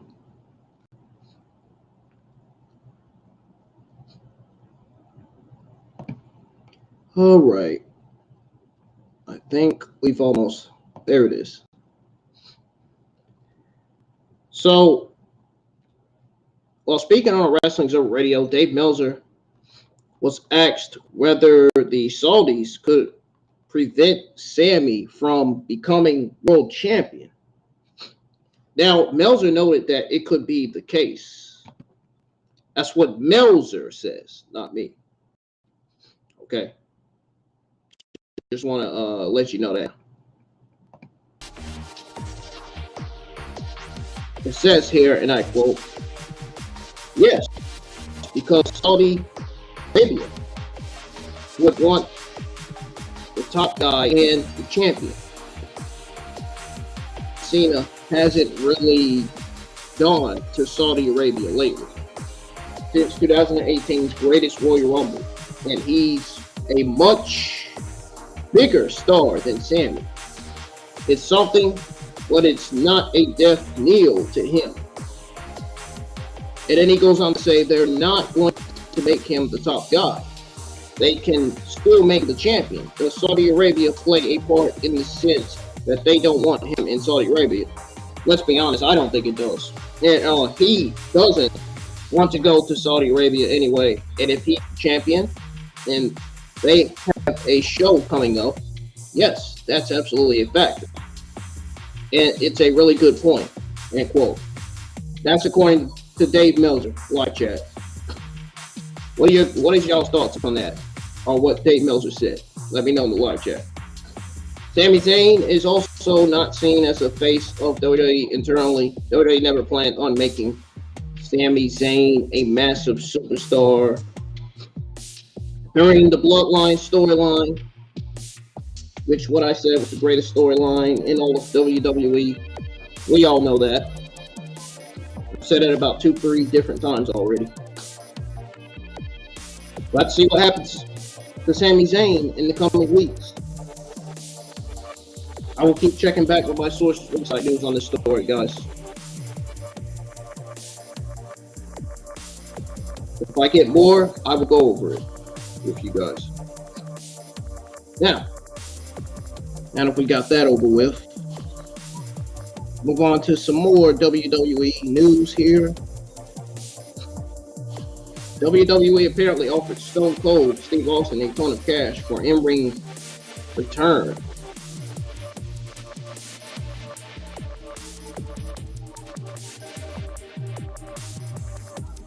They literally did that. I'm not joking.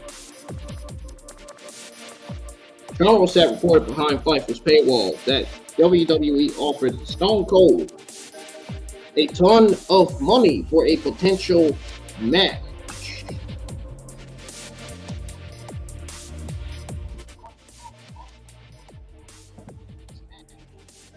Now, they could certainly use him for a Marquardt match situation, maybe. But it was also reported that WWE hasn't heard back from Steve Austin about having another match. It says here, and I quote, this is from Fightful, guys. Listen to this. Fightful has been asking around about both The Rock and Stone Cold Steve Austin in the Royal Rumble. Talent that they've spoken to the tune of over a dozen. Haven't been told anything, but said that it's well known that WWE wants of them. One even noted that the money increase between the pitches to Austin for Brock Lesnar in the fall and Reigns in January was significant. Oh no! Oh hell no! You gotta be kidding me! And obvious that WWE wanted him for something. The world that we got back was that WWE hadn't heard back from Austin about that match. End quote. Guess we'll have to see if WWE can lock Stone Cold Steve Austin down for another match. Sounds like they have big plans for him, says Ringside News. If he agrees to work another match, also says Ringside News, if Stone Cold Steve Austin does wrestle again for WWE, it won't come cheap. What is y'all's take on this situation? Let me know in the live chat.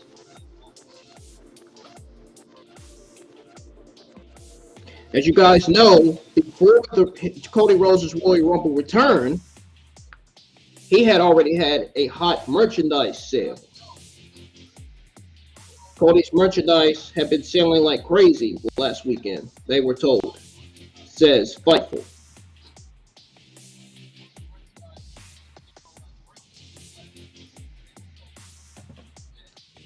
Just thought I'd let you guys know that, just in case you didn't know about it. Now, SmackDown viewership last week drew impressive viewership with Rumble Go Home show. According to Spoiler TV, the January the 27th episode of SmackDown brought in 2.4325 million viewers with a 0.65 to 1849 demographic. This was obviously hyped for the Royal Rumble. What do you guys think of that? Let me know. January 20th episode of WWE SmackDown brought in an overnight average of 2.113 million viewers with a 0.5 to 18 to 49 demographic. WWE SmackDown drew a fast national average of 2.182 million views for their January the 13th episode. 643,000 of those viewers were in the 1849 demographic. January the 6th episode of WWE SmackDown brought in an overnight average of 2.168 million viewers with a 0.5 and 18 to 49 demographic. December the 30th episode of WWE SmackDown brought in an overnight average viewership of 2.44 million with a 0.5, sorry, my nose is barred, man, my nose is just stuck with it, with a 0.5 and 1849 demographic. SmackDown drew a very fast national number of 2.213 million viewers. That was quite a number as WWE heads into the end of 2022. December the 16th episode of SmackDown brought in an overnight viewership of 2.056 million with a 0.5 and 18 to 49 demographic. Interestingly enough, shockingly enough, they averaged 2.056 million viewers for both hours. December the 9th of last year's episode of SmackDown on Fox brought an overnight average of 2.115 million viewers with a 0.5 and 18 to 49 demographic. The December the 2nd episode of SmackDown brought in an overnight average of 902,000, or should I say, I think it's 902 million, to be honest. 902 million with a 0.25 and 1829 demographic. They were on FS1 this week due to other sports knocking them off Fox. Oh, look at that. Go figure. What is y'all's take on WWE's progress on SmackDown? Sound off in the live chat. Of course, the AEW Rampage viewership drew under 420K viewers last week. Their viewership dropped. It's not a surprise to me. AEW entrance theme song played at WWE Superstore before Royal Rumble event. The AEW entrance theme song that played was the Acclaim's theme song. Drew McIntyre was not happy about his WWE Royal Rumble match entrance number. I mean, I don't blame him. I wouldn't be happy either. I know if I was a star in that division, I wouldn't be happy either. I mean, I don't blame Drew McIntyre for not being happy. We know how Drew McIntyre was utilized before. I didn't blame him for not being happy.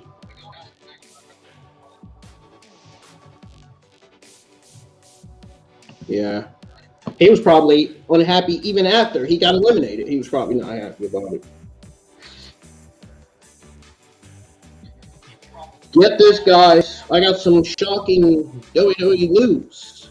Apparently, WWE has their eye on Nick Aldis from NWA. Yeah, are you shocked yet? Because it says here that despite his contributions to the company, Aldis expressed his displeasure over the management, which resulted in him leaving the company. The company known as NWA. As of earlier this month, Aldis is a free agent as of right now. Since the news of his free agency broke, there have been a lot of speculation surrounding his future, with many fans believing that Nick Aldis could appear at the Royal Rumble event as a surprise entrant in the Royal Rumble match. However, there has been no official confirmation from both parties on this.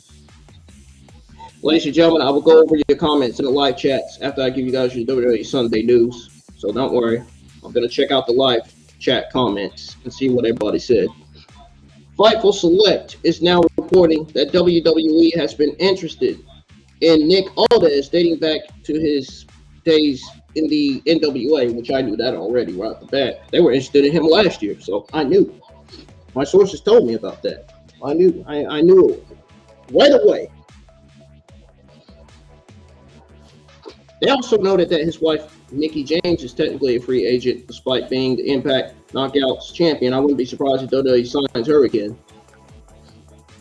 It says here, and I quote, regarding questions about Nick Aldis and Mickie James, we've heard about some WWE interest in Nick Aldis dating back to when he was in NWA. Mickie James is technically a free agent despite being Impact.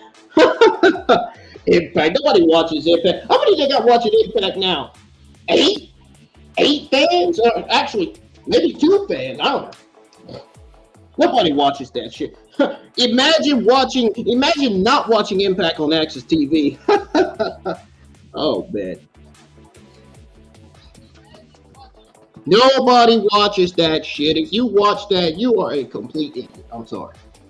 I don't mean to be rude like that, but I'm just being honest. Nobody cares about Impact Wrestling, man. Their divisions are terrible, man, down there. Just so you know. She has commitments with Impact for quite a while. Per Fightful Select, end quote. Given that Nick Aldis is currently a free agent, now would be the perfect time for the WWE to bring him into the company. I think, yeah, I agree with that. Because when Nick Aldis gets older, I don't think WWE is going to look to bring him. It's going to look to sign him when he gets older. Might as well sign Mickie James while they're at it.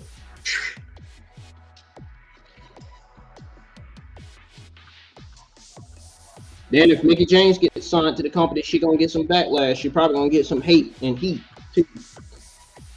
Over that incident that she did. Over that incident of her, you know that incident that Mickie James was involved in. I'm not going to mention it.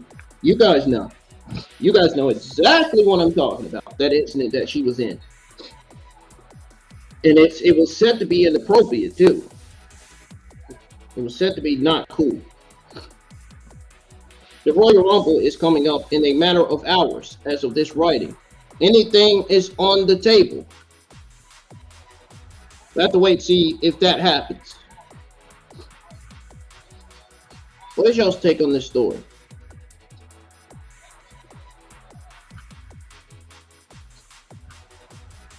I hope they don't do Nick Aldis like they did with Davey Boy Smith. They barely even used Davey Boy Smith. They had him in NXT UK. They never even used him. And bam, like that, he got released.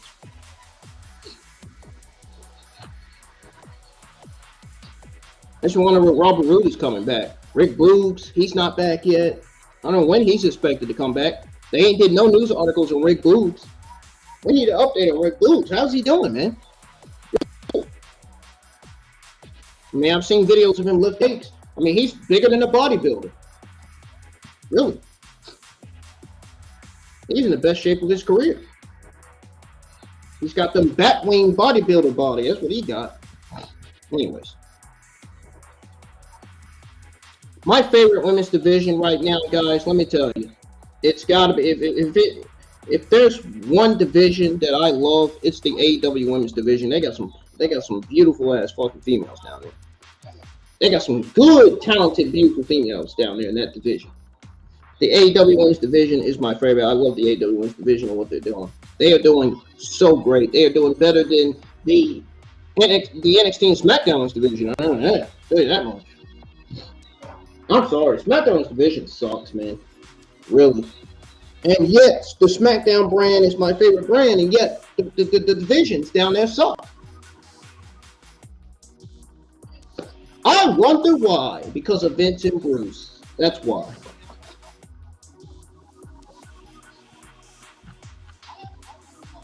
They go from having Charlotte Flair in that SmackDown Women's division to having Lacey Evans. Oh, God. That division is worse than ever. It's worse than it's ever been. They need to they need to make a change to the SmackDown and NXT Women's divisions, man. They really do. No shit.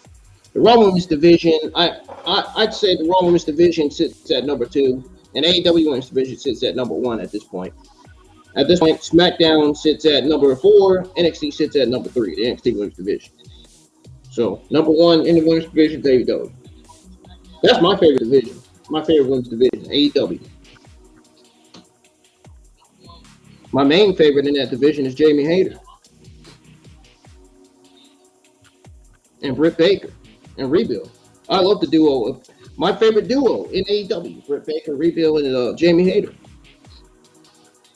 Especially Jamie Hayter. She's the main one. She's my main favorite. You know she's wearing gold and black, right? That's my profile logo color she's wearing. Take that. Don't take that as a grain of salt. Take that as a oh my God shocking moment. Take that as a oh my God moment. No, she's legitimately wearing the same color as my freaking logo profile YouTube picture. My YouTube profile logo, man. Her gear is the same color as my YouTube logo name. My YouTube logo name is IWN. It has gold and black. She's literally wearing the same color as that. Her gear is the same color. So, just thought I tell you that. Nothing weird. She knows I'm a huge fan of her. I guess that's enough. I guess her gear is enough to tell me that her and her gear is enough to tell me that she knows that I'm a huge fan of her. I mean, I don't know. A Jamie Hayter account on Instagram actually messaged me. I don't know if it was a real Jamie Hayter account or it was a fake Jamie Hayter account.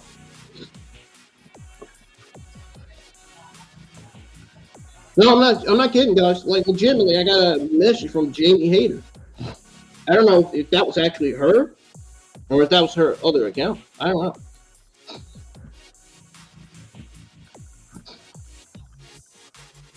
I've got messages from other wrestling fan pages too, like Britt Baker fan page, a message from a Liv Morgan fan page, Soul Ruka fan page, a lot of messages I've gotten from these female talents. You guys ever get those messages on Instagram? Anyways. Charlotte Flair was absent from the Royal Rumble event. Good. Nobody needed her. Nobody needed her anyway. Thank God. Thank God she was absent. Oh! Let me show you guys the Royal Rumble setup. I'm going to show you guys an image of the Royal Rumble setup real quick. See if I can put it up here.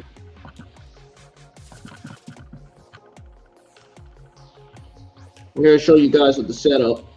Something I didn't get to show y'all before the watch along.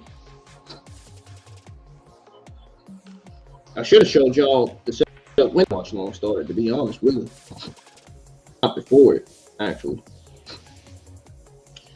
But, lo and behold, here it is. Get ready to show y'all the Royal Rumble setup. Here it is, ladies and gentlemen. Courtesy of Ringside News, here's the Royal Rumble setup. Here it is, man. Something I never did get to show y'all the other day. Look at that. That is the Royal 2023 Royal Rumble setup. That was before the Royal Rumble happened. That was right before it happened. That setup looked beautiful, man. That Royal Rumble setup looked fantastic. Let me know what you guys thought of that setup, man.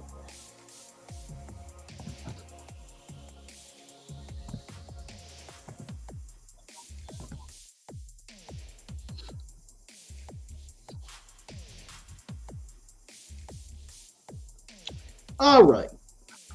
Now that I showed you guys that, we can go ahead and go over the news on, oh man, that 77-year-old old fuck, Vince McMahon. No homo, Vince, but that's what you are. An old fuck. That's what you are. That's exactly what you are. JD described it right. You're an old fuck. That's what you are. 77-year-old fuck. Old fuck.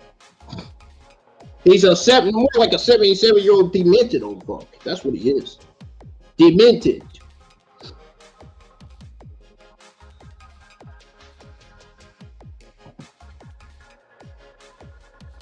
Yeah, there's some news on him. Man, I can't hardly wait not to go over that news. Give me a break. I really just don't care for Vince McMahon anymore, man. He made WWE a living hell. Like, I'm not even kidding. I've lost complete interest in Vince and Bruce and their creative, dude. As soon as I realized how terrible their creative was all those years ago. To be honest, I never even liked Vince and Bruce, to be honest. I never even liked their creative. The moment I found out, I never liked it.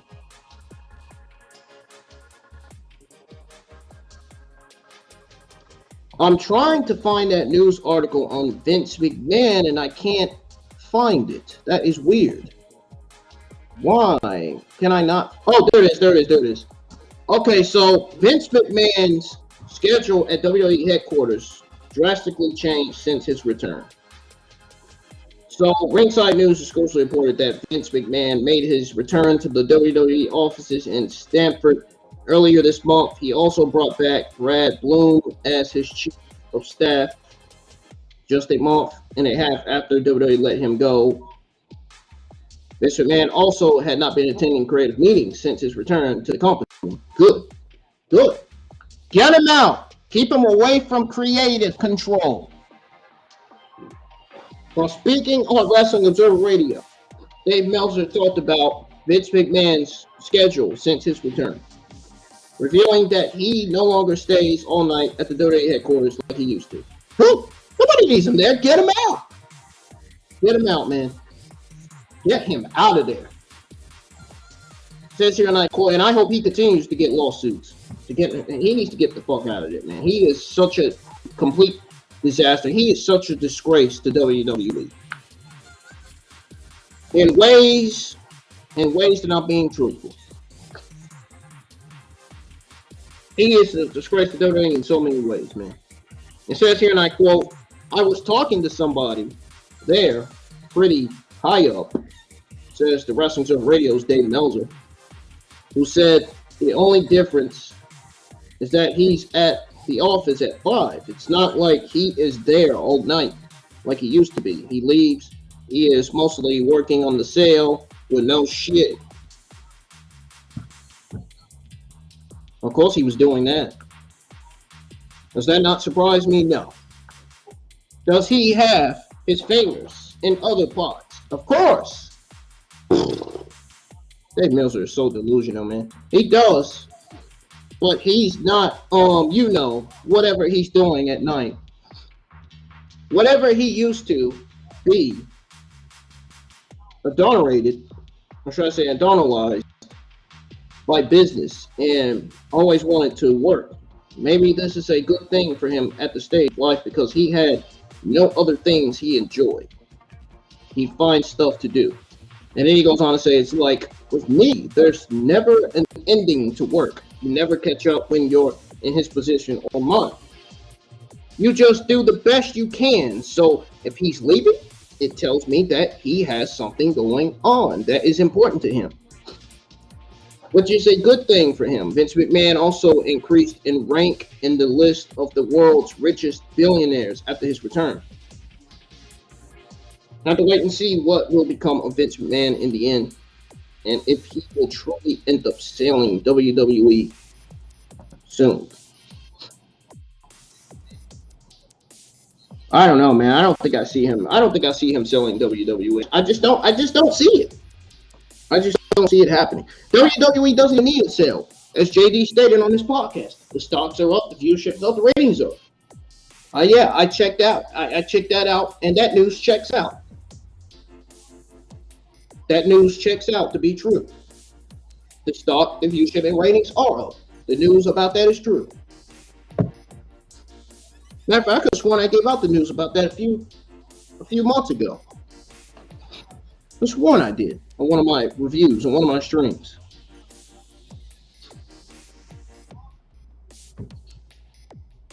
Rhea Ripley dislocated her knee during WWE Women's Royal Rumble match. I got some Royal Rumble press conference news for you guys that we're going to go over, that you guys might want to hear. Even though I didn't watch the press conference, I did get some news about it. I was told about it. I didn't have to watch. I didn't really have to watch it. My sources just tell me about it. Now, and sure enough, I was told about the conference. I didn't even have to watch it. I was told about it instead. But she dislocated her knee during a women's Royal Rumble match. Rhea Ripley came out at number 1 and had the odds stacked against her. In the end, she won the match by eliminating Liv Morgan, punched her ticket to WrestleMania 39. We went over that already. But this is something different here. While speaking during the post-Royal Rumble press conference, Rhea Ripley talked about her condition during the match. Ripley revealed that she dislocated her knee during the women's Royal Rumble match. Now, this is what she said in the conference. She said, and I quote, "I'm obviously very beat up. My knees are not good in general. My knee faded for a second in the beginning, but it popped back in. If anything, I could smell blood in my nose."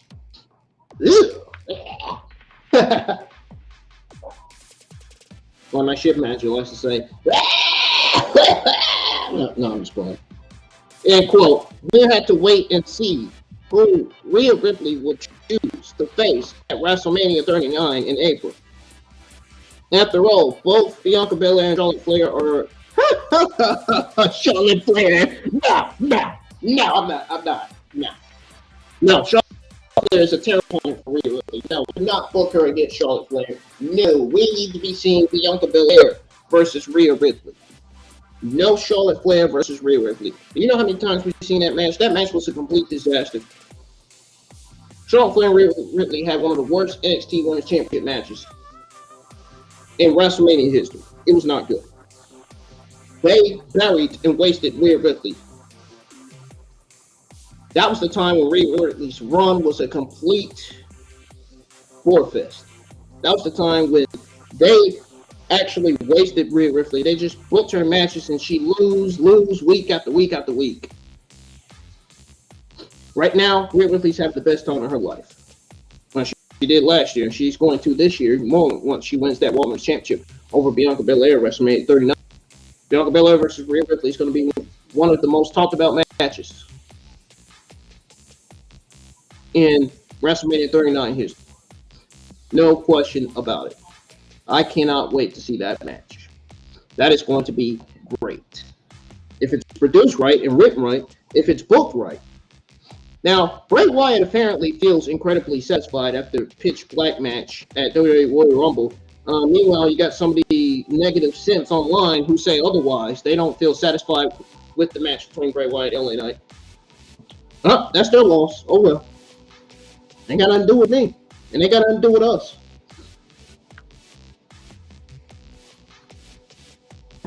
Anyways, Bray Wyatt appeared at the press conference after the show. The Eater of Worlds reflected on his performance, noting that he was incredibly satisfied with how things went down. It's like I was unincredibly satisfied when I seen some of the worst female wrestlers in the Royal Rumble. Anyways, it says here, and I quote, "I feel incredibly satisfied, all the build up.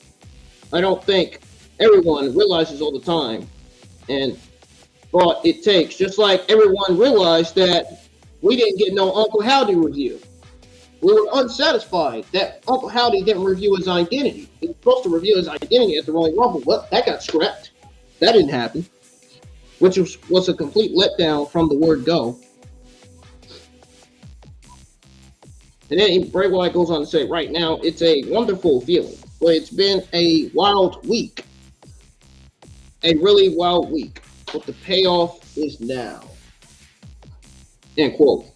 Elsewhere during the post-show scrum, Bray Wyatt talked about his passing of the torch moment with The Undertaker that transpired on Raw is War this past Monday.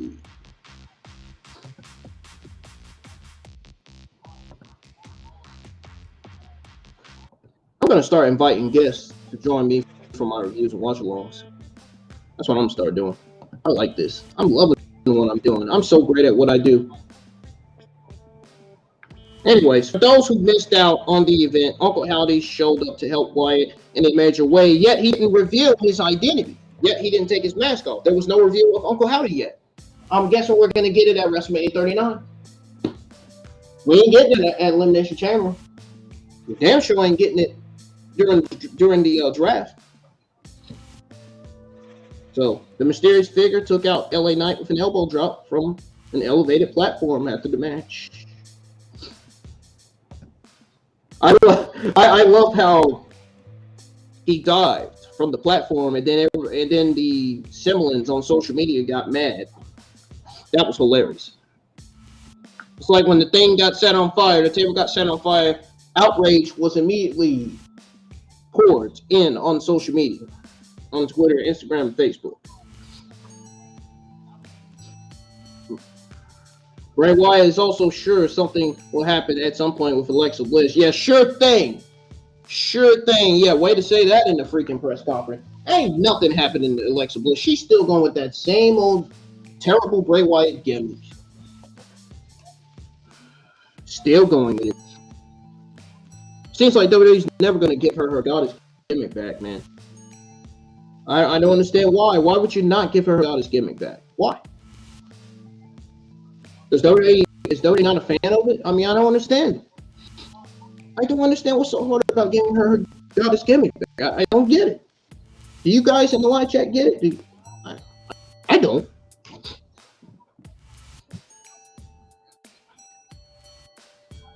I really don't get it, man. Anyways, while speaking during the post-Royal Rumble press conference, Bray Wyatt was asked about Alexa Bliss possibly joining Wyatt. Wyatt made it clear that he is sure something will happen with her in the future. Yeah, sure thing.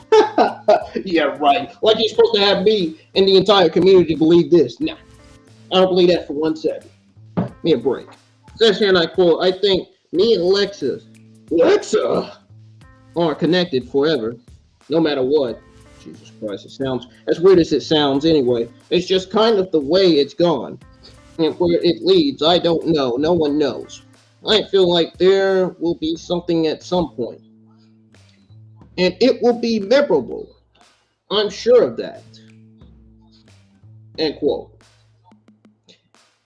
We'll have to wait and see whether Alexa Bliss will end up joining forces with Bray Wyatt in the future. After all, fans would love to see her become a part of the Roman Wyatt six-day. Oh God, I would like to see her Go back to her goddess gimmick.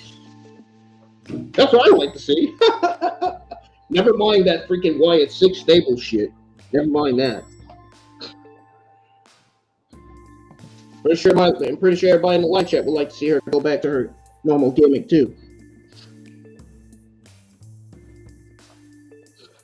Oh boy. Cody Rhodes in the press conference talked to Randy Orton the night before the Royal Rumble. Now, Cody Rhodes also spoke about how he had thought of winning the Rumble match.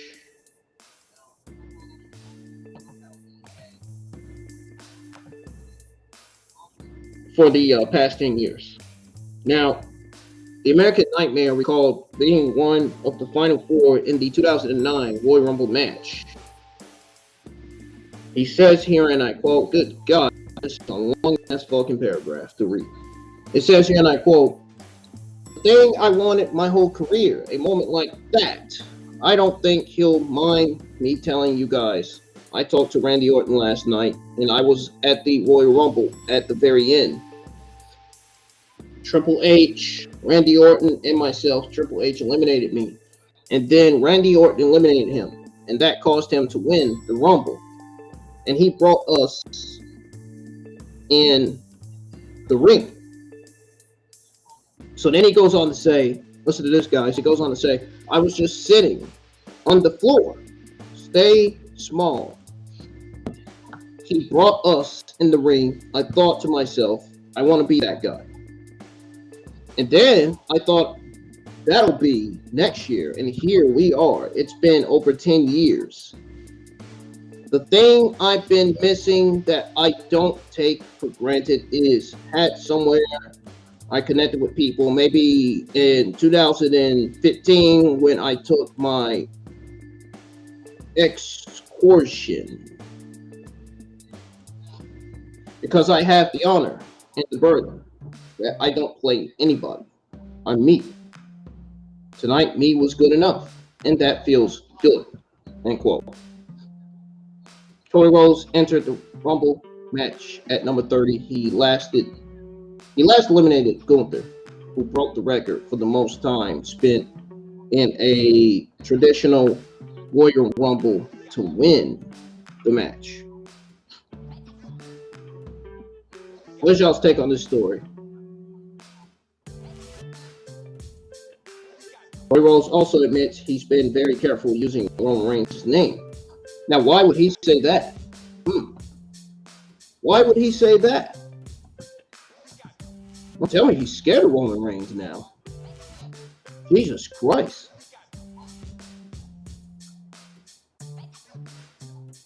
Also, Cody Rhodes admitted during the post-event scrum that he's been very careful using the Tribal Chief's name. He says here, and I quote, this is what he said about it.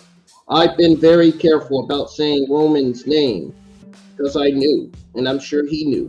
It's one of those things when I come back on that first night. I was back on Raw after WrestleMania. I was pointing to my list. I talked about it in an interview, the real story about winning the WWE Championship. The one title that's eluded the family.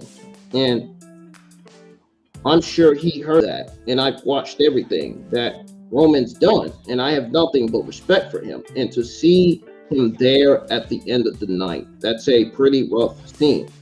I have nothing but respect for Roman. You guys cover sports, entertainment. You cover pro wrestling, guys.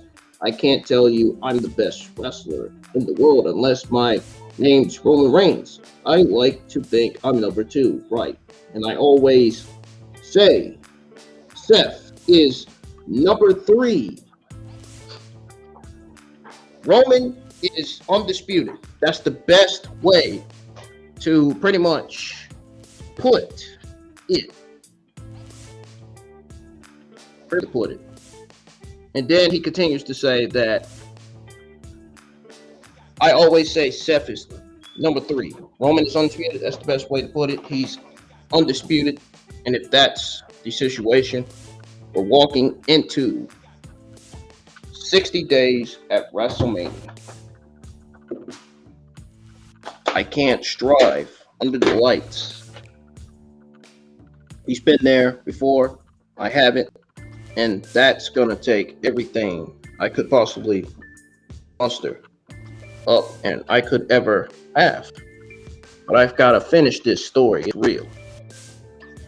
End quote. Speaking of Roman Reigns, the tribal chief retained his title over Kevin Owens in the main event of the show. The rest of the Bloodline, Sami Zayn attacked the prize fighter after the match. Sami Zayn shocked the world when he hit Roman with a steel chair.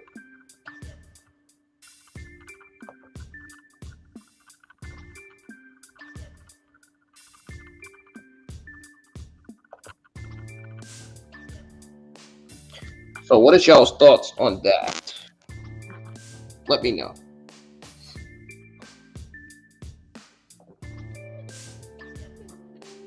Triple H doesn't think The Rock's WrestleMania match is in the card.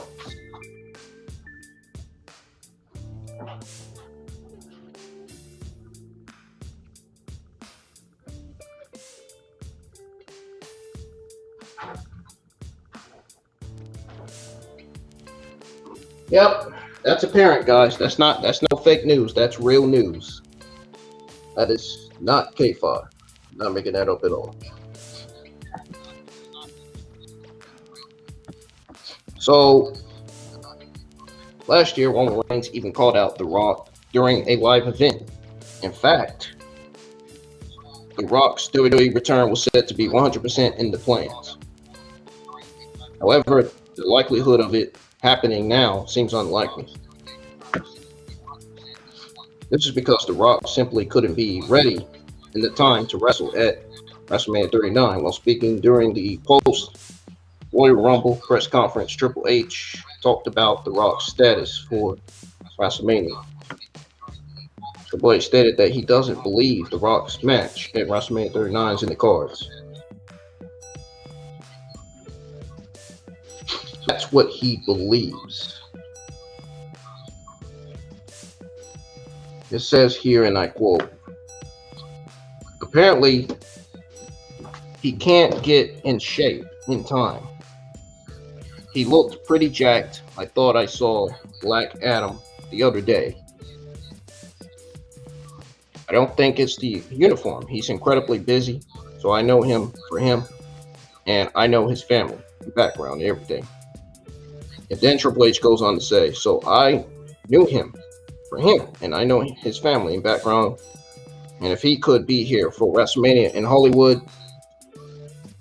he would turn over every stone and walk through fire to be able to do it if he could. I just don't think it's in the cards. But then again, you don't know, I don't know. We've had conversations with him because he loves it so much, and we love for him to be a part of it. He's the biggest star in Hollywood. He made the most recognizable face on the planet. Of course he is. Why would him to be a part of it? Right? You question that with a right, and the question marks right beside it. And then he says, it's his home. We don't lock the door. He has an open invitation to walk through it anytime he wants, but he's incredibly busy. I think the respect factors in both ways that he wouldn't want to do it unless he could absolutely do it. There is no way he would show up here and half-ass it. There's no way he would show up here and not come in and put every single thing he had into it to make it the best thing it could possibly be. So unless he could do it, it's not going to happen. End quote. WWE also knew for months that The Rock, they had not discussed The Rock for a non-wrestling role at the event. Regardless, fans have to accept the fact that the Great One just won't be there at WrestleMania 39. I'm not accepting that shit. Are you guys accepting it?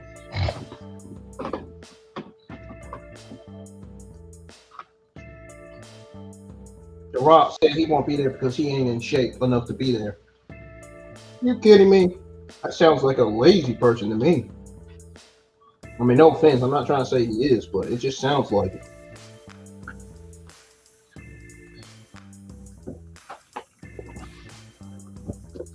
Why would The Rock say something like that? That is not The Rock we know. That is not the real Dwayne Johnson we know, man. That is not The Rock that we know. Asuka breaks her silence. WWE Royal Rumble return. And then we're going to go over that news on Triple H, revealing how he deals with people who loves criticizing WWE. So,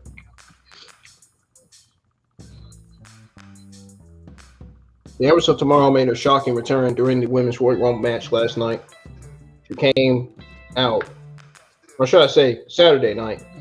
She made her return Royal Rumble match Saturday night as she came out as the 17th entrant and cleaned house in a big way. However, she was unable to win the match. Following the conclusion of the Royal Rumble, Asuka took to Twitter, broke her silence, saying she made her fans keep on waiting for her to return. My webcam is off. I was the one that cut it off, y'all. It didn't cut off by itself. Because I'm in here fixing ice cream while I'm entertaining you guys while I'm going over the WWE news for you guys from today.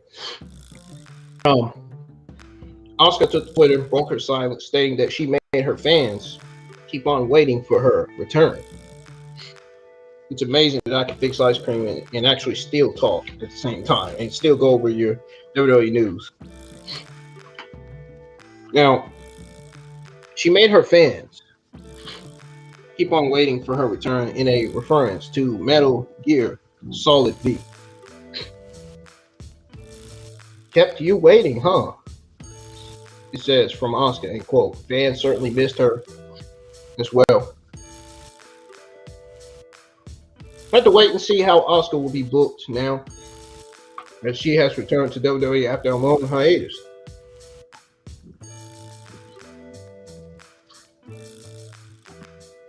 What is y'all's take on this story? Asuka's turn.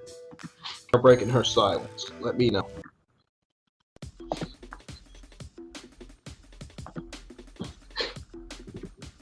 Now on to the news on Triple H. He reveals how he deals with people who love criticizing WWE.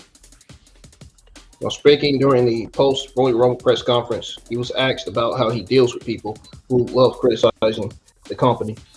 Triple H made it clear that no one can do spectacles, or should I say, I guess I said it right, spectacles or spectacules like WWE can. It says here, and I quote, the message is that we're going to put on a spectacular. I call it spectacular. I don't know about spectacular. But a show like nobody else can. They're always going to get scrutinized, always going to get looked at critically. Just do what you do. You put your head down. You work harder than anyone else. You put in more effort than anyone else, anybody else. You put the best team you can possibly put together. And you just do what you do. Nobody, I speak for us. But I'm in the thick of it. So you can take it how you want it. Nobody does it like we do. Nobody. Says Triple H. Sounds like he's copying JD. That's JD's line. That's something JD says. I don't mean that in the sports entertainment industry. I mean that in large scale, live event, show, promotion, stadium events, 51K people in it, right? WrestleMania, 2 days, sold out, SoFi Stadium. We will put on a spectacle like only we can. And I don't see anybody else doing it. And I don't see anybody else who can touch it. That's not ego, says Triple H. He goes on to say, that's just my opinion. I will put our production people, staff, our crew, and our talent against anyone in the planet. We do spectacle like nobody else. It's not a statement for me. There are people who worked in this building, WWE. There are hundreds of talent that worked here. Every single one of them walked into this building today to make a statement in what they do, from the smallest jump to the highest jump. They came here to make a statement that we are the WWE. We are going to do it again in Montreal. We're going to do it again in SoFi Stadium. It's what we do, end quote. Bold statements from Triple H. Shouldn't you say, live chat? The Royal Rumble Premium Live event was truly a spectacle in every sense of the word and broke numerous records for the company. Just have to wait to see how much better WrestleMania 39 will turn out in April. What's y'all's take on the story? Sound off in the live chat.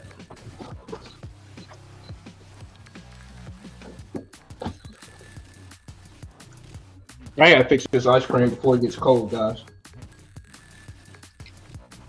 Hang on 1 second. Before it melts. I want it to freaking melt and then it runs out.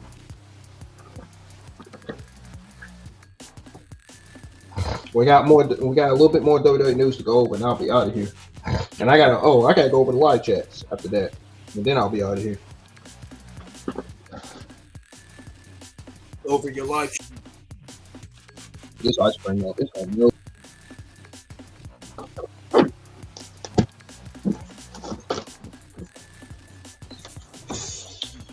Oh.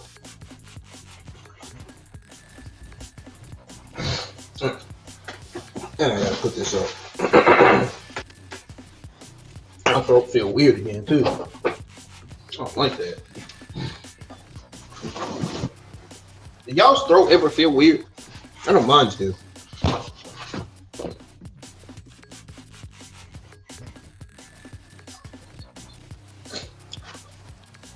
Nobody pulled Rey Mysterio from Royal Rumble due to injury.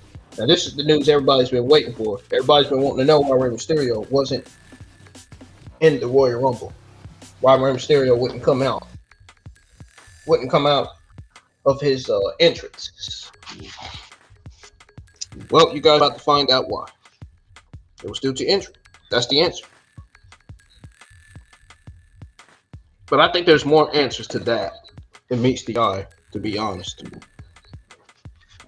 Well, speaking on Wrestling Observer Radio, Dave Meltzer revealed that Rey Mysterio suffered an injury prior to the Royal Rumble, which was serious enough for him to miss the event. It was added that WWE had plans for his and Tony Mysterio's feud.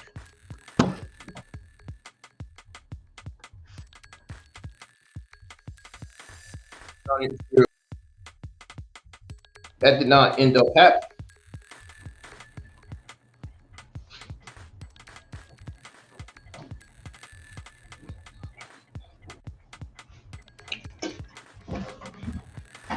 It says here, and I quote, that Rey Mysterio was injured last night during the Laredo SmackDown tapings against Karrion Kross. He was going to be in the Royal Rumble, but that spot was changed. Now, what happened was they did a spot where he was supposed to come out, and it didn't come out. He didn't come out, and then Dom comes out. I think they were supposed to do some teases with them at the Rumble to set up their WrestleMania match. Obviously, they couldn't do it because Rey Mysterio was injured. Dominique, I guess, came out with Rey's mask. The idea that Somehow, Judgment Day beat up Rey Mysterio backstage, and Dominique had the mask, and that's the way they're going to do the angle, says Dave Meltzer. And then he goes on to say, hopefully Rey's injury isn't serious. But I guess it was serious enough that he couldn't do it. He couldn't do what was planned in the match. End quote. Dominic Mysterio ended up lasting for a very long time. It was almost the last few competitors in the Royal Rumble match. Still, Mysterio did not show up, so fans will have to wait for their next chapter, says Ringside News. Have to wait to see when Rey Mysterio will be able to make his in-ring return.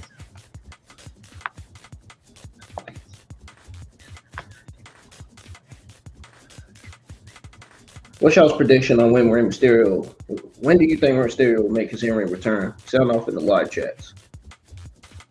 WWE's current WrestleMania direction for Brock Lesnar has been revealed. Yes.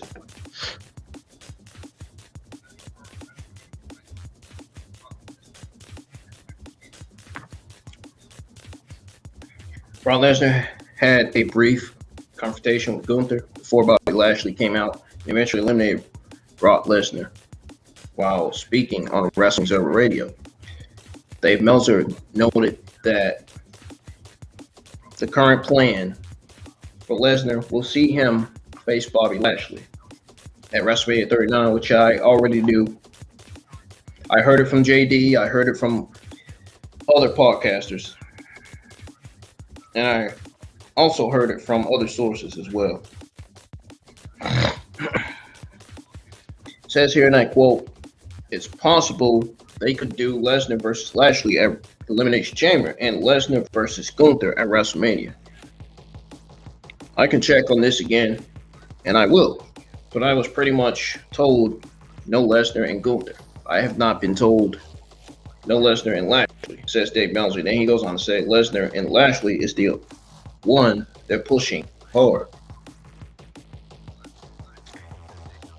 He could do one for each show, but it certainly feels like a Lashley one is the one they're building up. The Gunther one felt like a tease.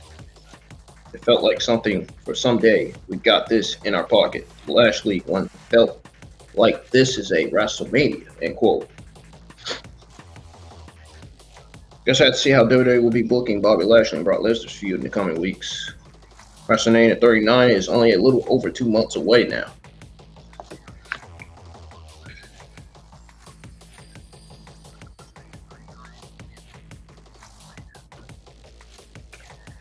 There are some current plans apparently for Alexa Bliss after quit the Royal Rumble angle.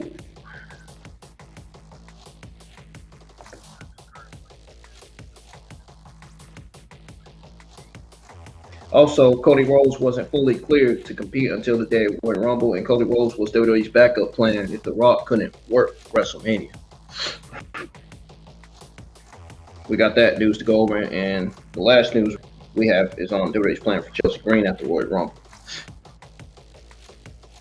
Hopefully it's for her to be the leader of Toxic Attraction, because I don't think Mandy Rose is being signed. It's being brought back to WWE at this point.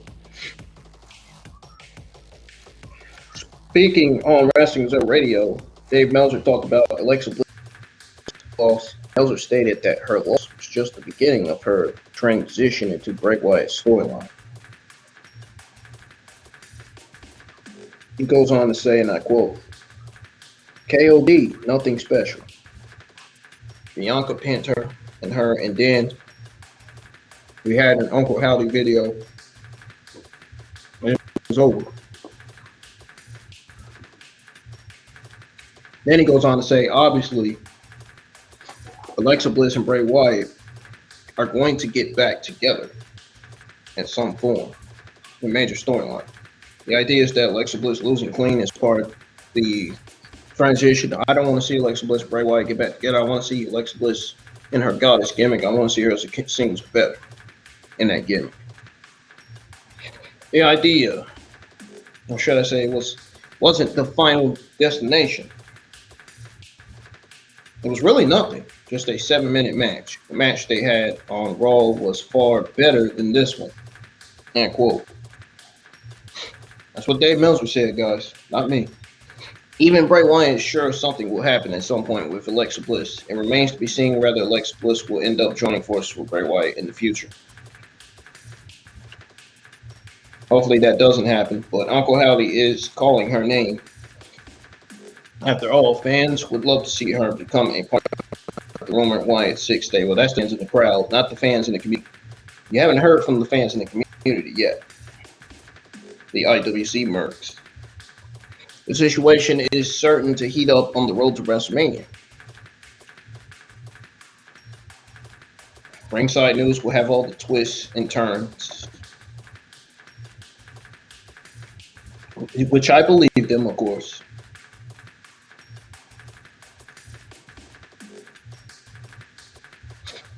The fans' reaction to Cody Rhodes' win might scrap the Roman plans for a Roman Reigns vs. Sami Zayn match at WrestleMania. During Wrestlers Era Radio, Dave Meltzer also claimed the same.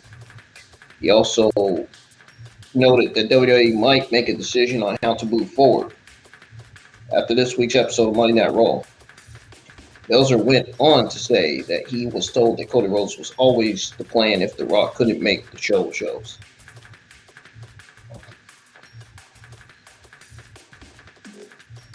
Says, and I quote, "That is the plan, or at least was the plan as Wednesday or Thursday, whether they will change it or not. Even when we were talking about, I already knew it was not Roman and Sami Zayn."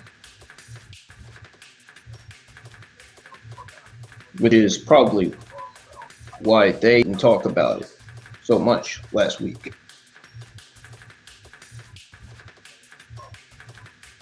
Guess we'll find out. I haven't heard anything, one way or the other. If it is going to change, it wouldn't be tonight anyway. It would be probably before TV on Monday if they were going to make a change in direction. And they may not, because once you have that kind of Rumble win, kind of like the rule of thumb is that the guy has got to get the shot. I mean, that was the long-term decision. They went with, they wanted Dwayne. And obviously, there was the Austin talk, but it was Cody. Was always in the mix. I mean, I was always told if it's not Dwayne, it's going to be Cody, for the match with Roman Reigns at WrestleMania. End quote. But they went ahead with their long-term plans of Cody Rhodes winning the 2023 Men's Royal Rumble match. However, with the immense popularity of Sami Zayn at his peak, things could certainly change on the road to WrestleMania.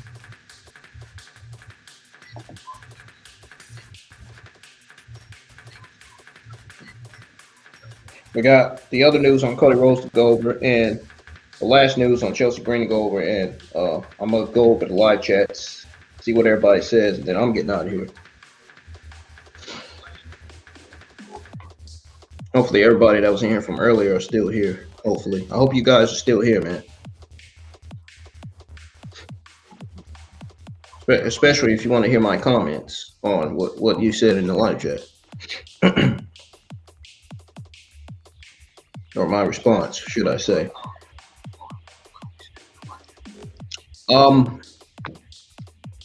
Cody Rhodes wasn't fully cleared to compete until the day of the Royal Rumble.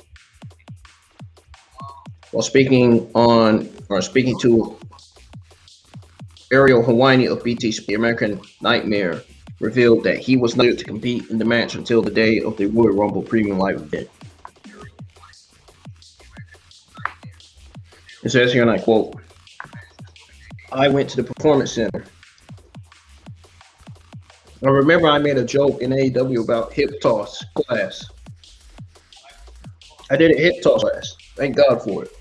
Actually, because I worked with, I won't say one guy's name because I don't want to blow his spot up. But I worked with Carmelo Hayes. Joe Gacy was the other guy. Of course, that was said last year. That was said last year that Cody Rhodes worked with Carmelo Hayes and Joe Gacy. And Cody Rhodes goes on to say, I don't know why I'm not crediting them or him. They were rough with me. They were rugged. It let me feel what I need to feel to know where to go, where to get. I can't wait for their opportunities to come because they are incredible wrestlers and incredible stars. That experience I got particularly cleared through that. I was able to do what I want. My win was good. I was training heavily with PT, physical therapy, and an off-site team that my wife got for me. I didn't really get fully cleared until today. Looked good and everything was great. But they still had to get in there, grab it, feel on it. That's a wild situation when you're being announced. You've seen your shirts, seen the young fans.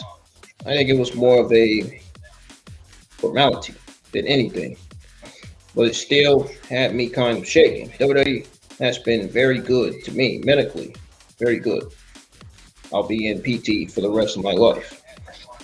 And then Cody Rhodes goes on to say in this short paragraph that though I've been there every week and now I have just do preventive stuff.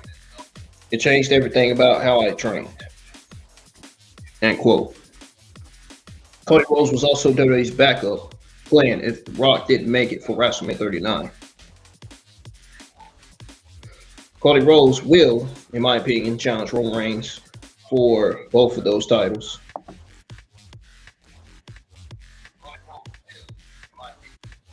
Last news I have for you guys today is on WWE's plans for Chelsea Green after Royal Rumble. It's your last WWE news. So Chelsea Green's first night back did not turn out to be quite well. According to PW Insider, Green broke the record for fastest Rumble elimination at 5 seconds last week at the event. Furthermore, it is also reported that Chelsea Green apparently does not agree with it and has complained about it in an upcoming promo that is filmed. So this will likely play into her Karen character. I don't know what kind of character she's getting. I'm going to put her as the leader of Chops and Detraction. This doesn't look like, it looks like this isn't the case. I guess it's not the case, man. It says here, and I quote, they are pushing that Chelsea Green broke a record for fastest elimination in 5 seconds last night. I was hoping that's the case. Her being put in Talks of Trash and as the leader. She would easily replace Mandy Rose, you know. Mandy Rose is not there in NXT. But she filmed a post-match promo backstage where she complained about it, said she was going to report everyone involved.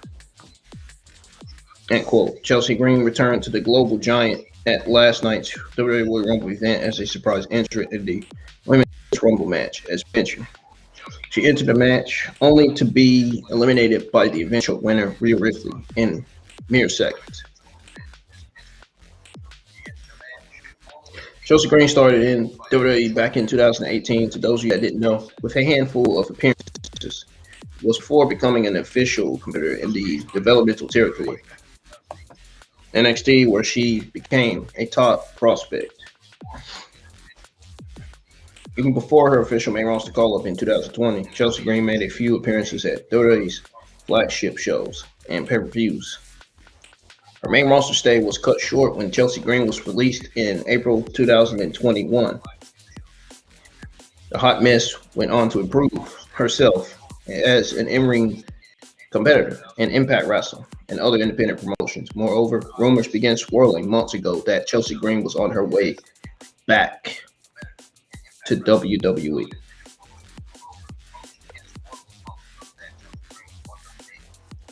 You guys think Chelsea Green would have been a good run in WWE this time? Let me know. That's going to do it for you WWE Sunday night news. That's going to do it for your WWE news for Sunday. All right, and now for the live chats. Let's go over the live chats. Hassan, I'm still here. Nia Jax, no, I don't want to see Nia Jax in the Bloodline. Vincenzo TV. How you doing, man? You're one of my newest audience in the chat. Patrick Howell. How you doing, man? Patrick Howell in the chat says Rhea Ripley is hot. Yeah, sure she is. You saw the Royal Rumble Saturday? Yeah, it was great, man. It was fantastic. You know, it was a top-notch Royal Rumble with 2 Rumble matches and a great main event and a great ending. Yes, Montreal is the hometown of Chris Benoit, I think. You might have to look him up and see.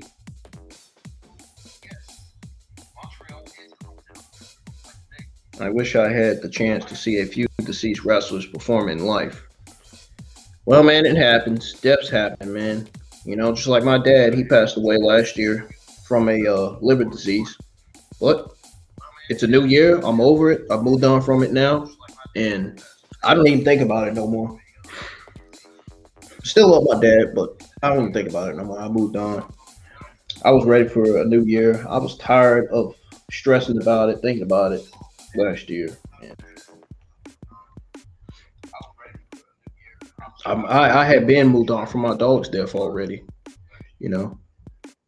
I mean, it was easy. My dog's death was kind of easy to move on from. Not that easy, though, but kind of.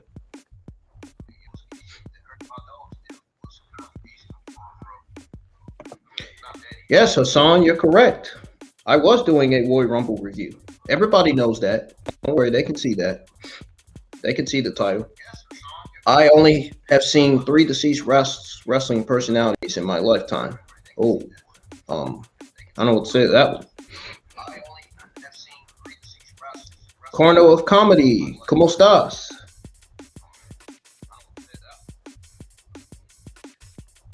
Can we discuss how Kofi was not really eliminated? Let's discuss how Becky Lynch got eliminated by Bayley, and yet they didn't consider that an elimination. I went crazy over that last night, or I went crazy over that Saturday night. I said, how the fuck was Becky Lynch? How the fuck did the referees not see that Becky Lynch's foot hit the floor the minute that Bayley threw her out the ring the first time? It did the second time. The second time Bayley eliminated her, they considered that an elimination. Becky Lynch was already eliminated. How did the referees let Becky Lynch touch her fucking feet on the floor?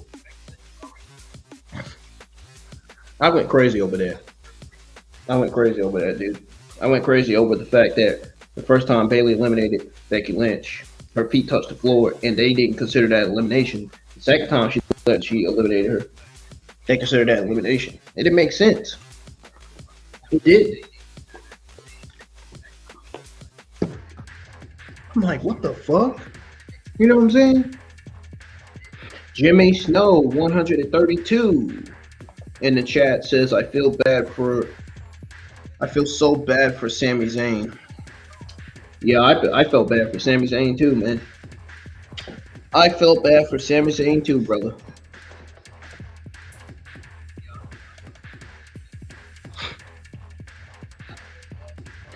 I bet Jimmy Snow 132 in the chat says, I bet it's going to be Sammy and KO and Jay versus the Bloodline. That's what I said. I legitimately said that on my watch along this past Saturday night. Legitimately said that. Jimmy, you should have been in the chat when I said that, because I legitimately said the exact same thing. No shit, bro. Not even joke. You watch the entire watch along, you'll hear the part where I said it. Then he says, I wanted Lacey or Liv to win it. Hell no. Nobody wants Lacey Evans to win. Man, Lacey Evans is terrible. I don't know how you manage it. I hope to God you're not.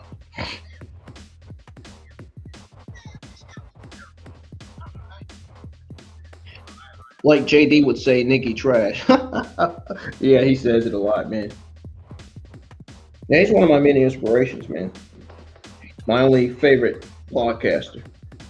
My only greatest favorite podcaster in the entire IWC, man. He gets it done like nobody else can. He knows that. He doesn't need a scientist to tell him that. But he doesn't even need Jesse to tell him that. Chi-Town Smirk.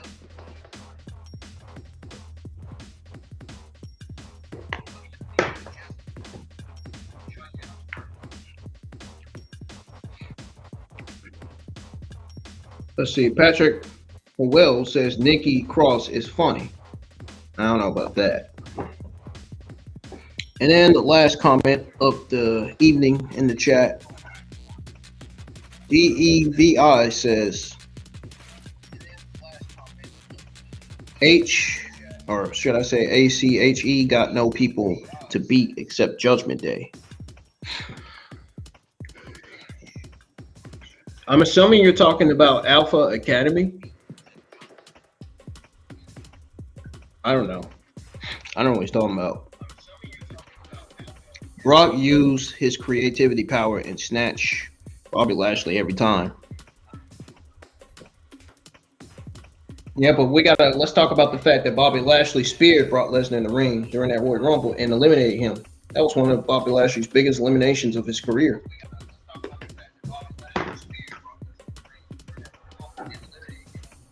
Yeah, let's talk about that one. That part. Anyways, guys, I'm getting out of here. Finally, I'm getting off. Finally, man. I've been on here for like 3 hours, man. Jesus Christ. I feel like I've been on here for more than 3 hours. But I'm all about giving you guys the content you want to see, the content you want to hear. I'm all about giving you guys what you want to see and hear. That's what I'm about. So I'm all about giving you guys legit news and not fake news. All this news I gave out was legit news. It's not fake at all. Legit.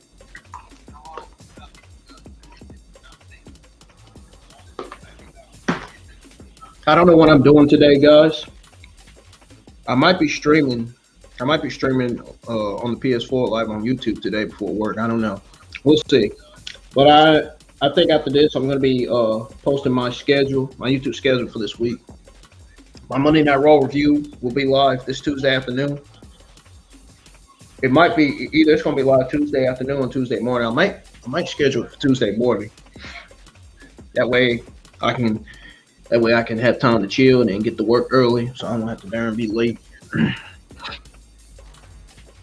And then this Wednesday night, my AW Dynamite watch along will be live, of course, as usual. You know the usual. I might be reviewing NXT this week. I don't know. I have to see what they got booked for NXT. If they got some garbage booked for NXT this week, you can bet your ass I'm not reviewing it.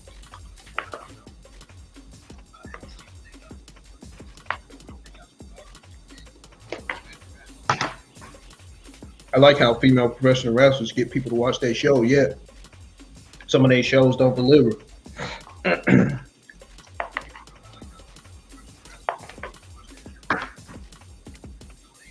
Anyways, a Raw review will be live this Tuesday, either this Tuesday morning or afternoon.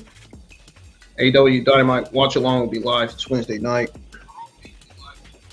My SmackDown Rampage review will be live Friday night as usual. The SmackDown Rampage reviews will be live Saturday afternoon. I'm going to be streaming some games this week.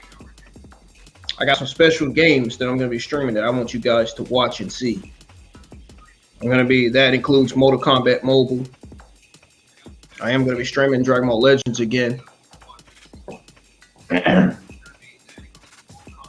And there's some new games from the PlayStation Plus that I'm going to be streaming. I'm going to try to stream on the PS4. Hopefully the quality doesn't mess up and it doesn't go to that stupid globe. Underground Temple knows exactly what I'm talking about. He knows. He used to stream on the PS4. He used to tell me that he used to have that globe pop up on his screen.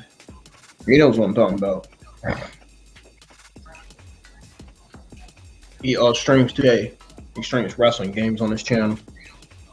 But hopefully you guys enjoyed my Royal Rumble review and you enjoyed hearing your WWE news for Sunday. I enjoy giving it to you guys. I enjoy reviewing wrestling for you guys. I enjoy giving you guys your AEW news that you need to know. I feel like I give it to you better than most in the community. To be honest, I try. I really do. I'm putting effort and work into the channel. Now, every time I say I'm going to be working on my new channel art banner, I don't do it. But this week I am. For real, this time, guys, this week I'm going to try. When I have time this week, I'm going to try to work on my new channel art banner. There's going to be some changes made. A few changes made to the channel. I'm going to have a new channel art banner and a new YouTube profile. And I'm going to have some new thumbnails. I'm going to have some new colored thumbnail backgrounds. You know what those are, right? Okay, so if you look at my thumbnail, you'll see red circled around my thumbnail picture, right? You see the red that's circled around my thumbnail picture? That's the background. I'm gonna have some new colored backgrounds. I'm probably gonna use yellow as far as my AEW Dynamite watch along goes. I'm probably gonna have a yellow background. You'll see. You guys will see what I'm talking about. But there's definitely gonna be some changes made to this channel this week. I'm going to be working my new channel art banner this week, and it's going to have all of my favorite AEW and WWE male, female talents, my main favorites anyway. That includes Jamie Hayter, the AEW World Women's Champion. She's going to be on there. I bet she's going to be happy to see herself on my channel art banner. I really hope she sees it. Britt Baker's going to be on there. Reveal's going to be on there. The duo Britt Baker and Reveal, and but I barely see any photos of Reveal, so I guess it's just gonna be the duo Britt Baker and Jamie Hayter on there.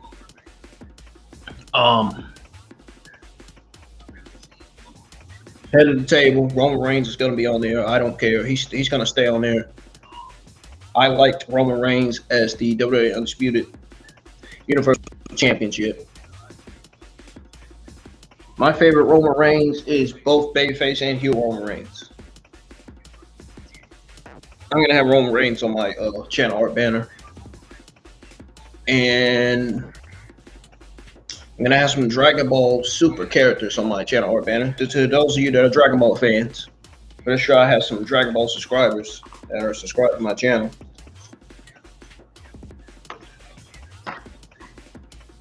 I'm still going to have Master Ultra Instinct Goku on there, but I'm gonna have a different model of Master Ultra Instinct Goku on my channel art banner. And then I may put Ultra Ego Vegeta, maybe Ultra Ego Super Saiyan 4 Vegeta on there. I don't know. Or maybe put the 5 strongest on there. I don't know.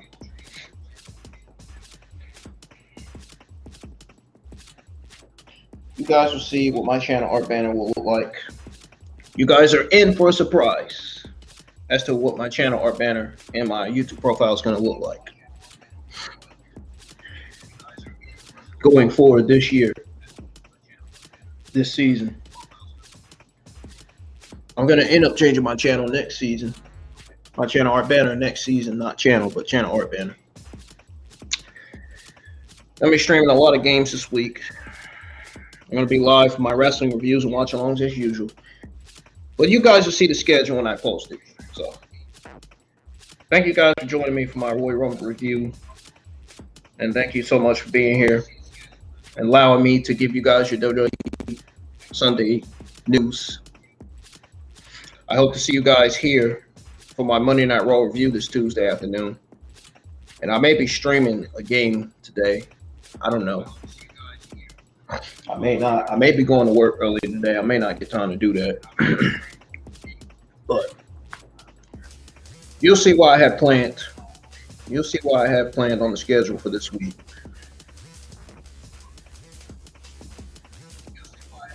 I'm getting out of here. I will see you guys later. Matter of fact, I will see you guys in live chat for your Monday Night Raw review this Tuesday.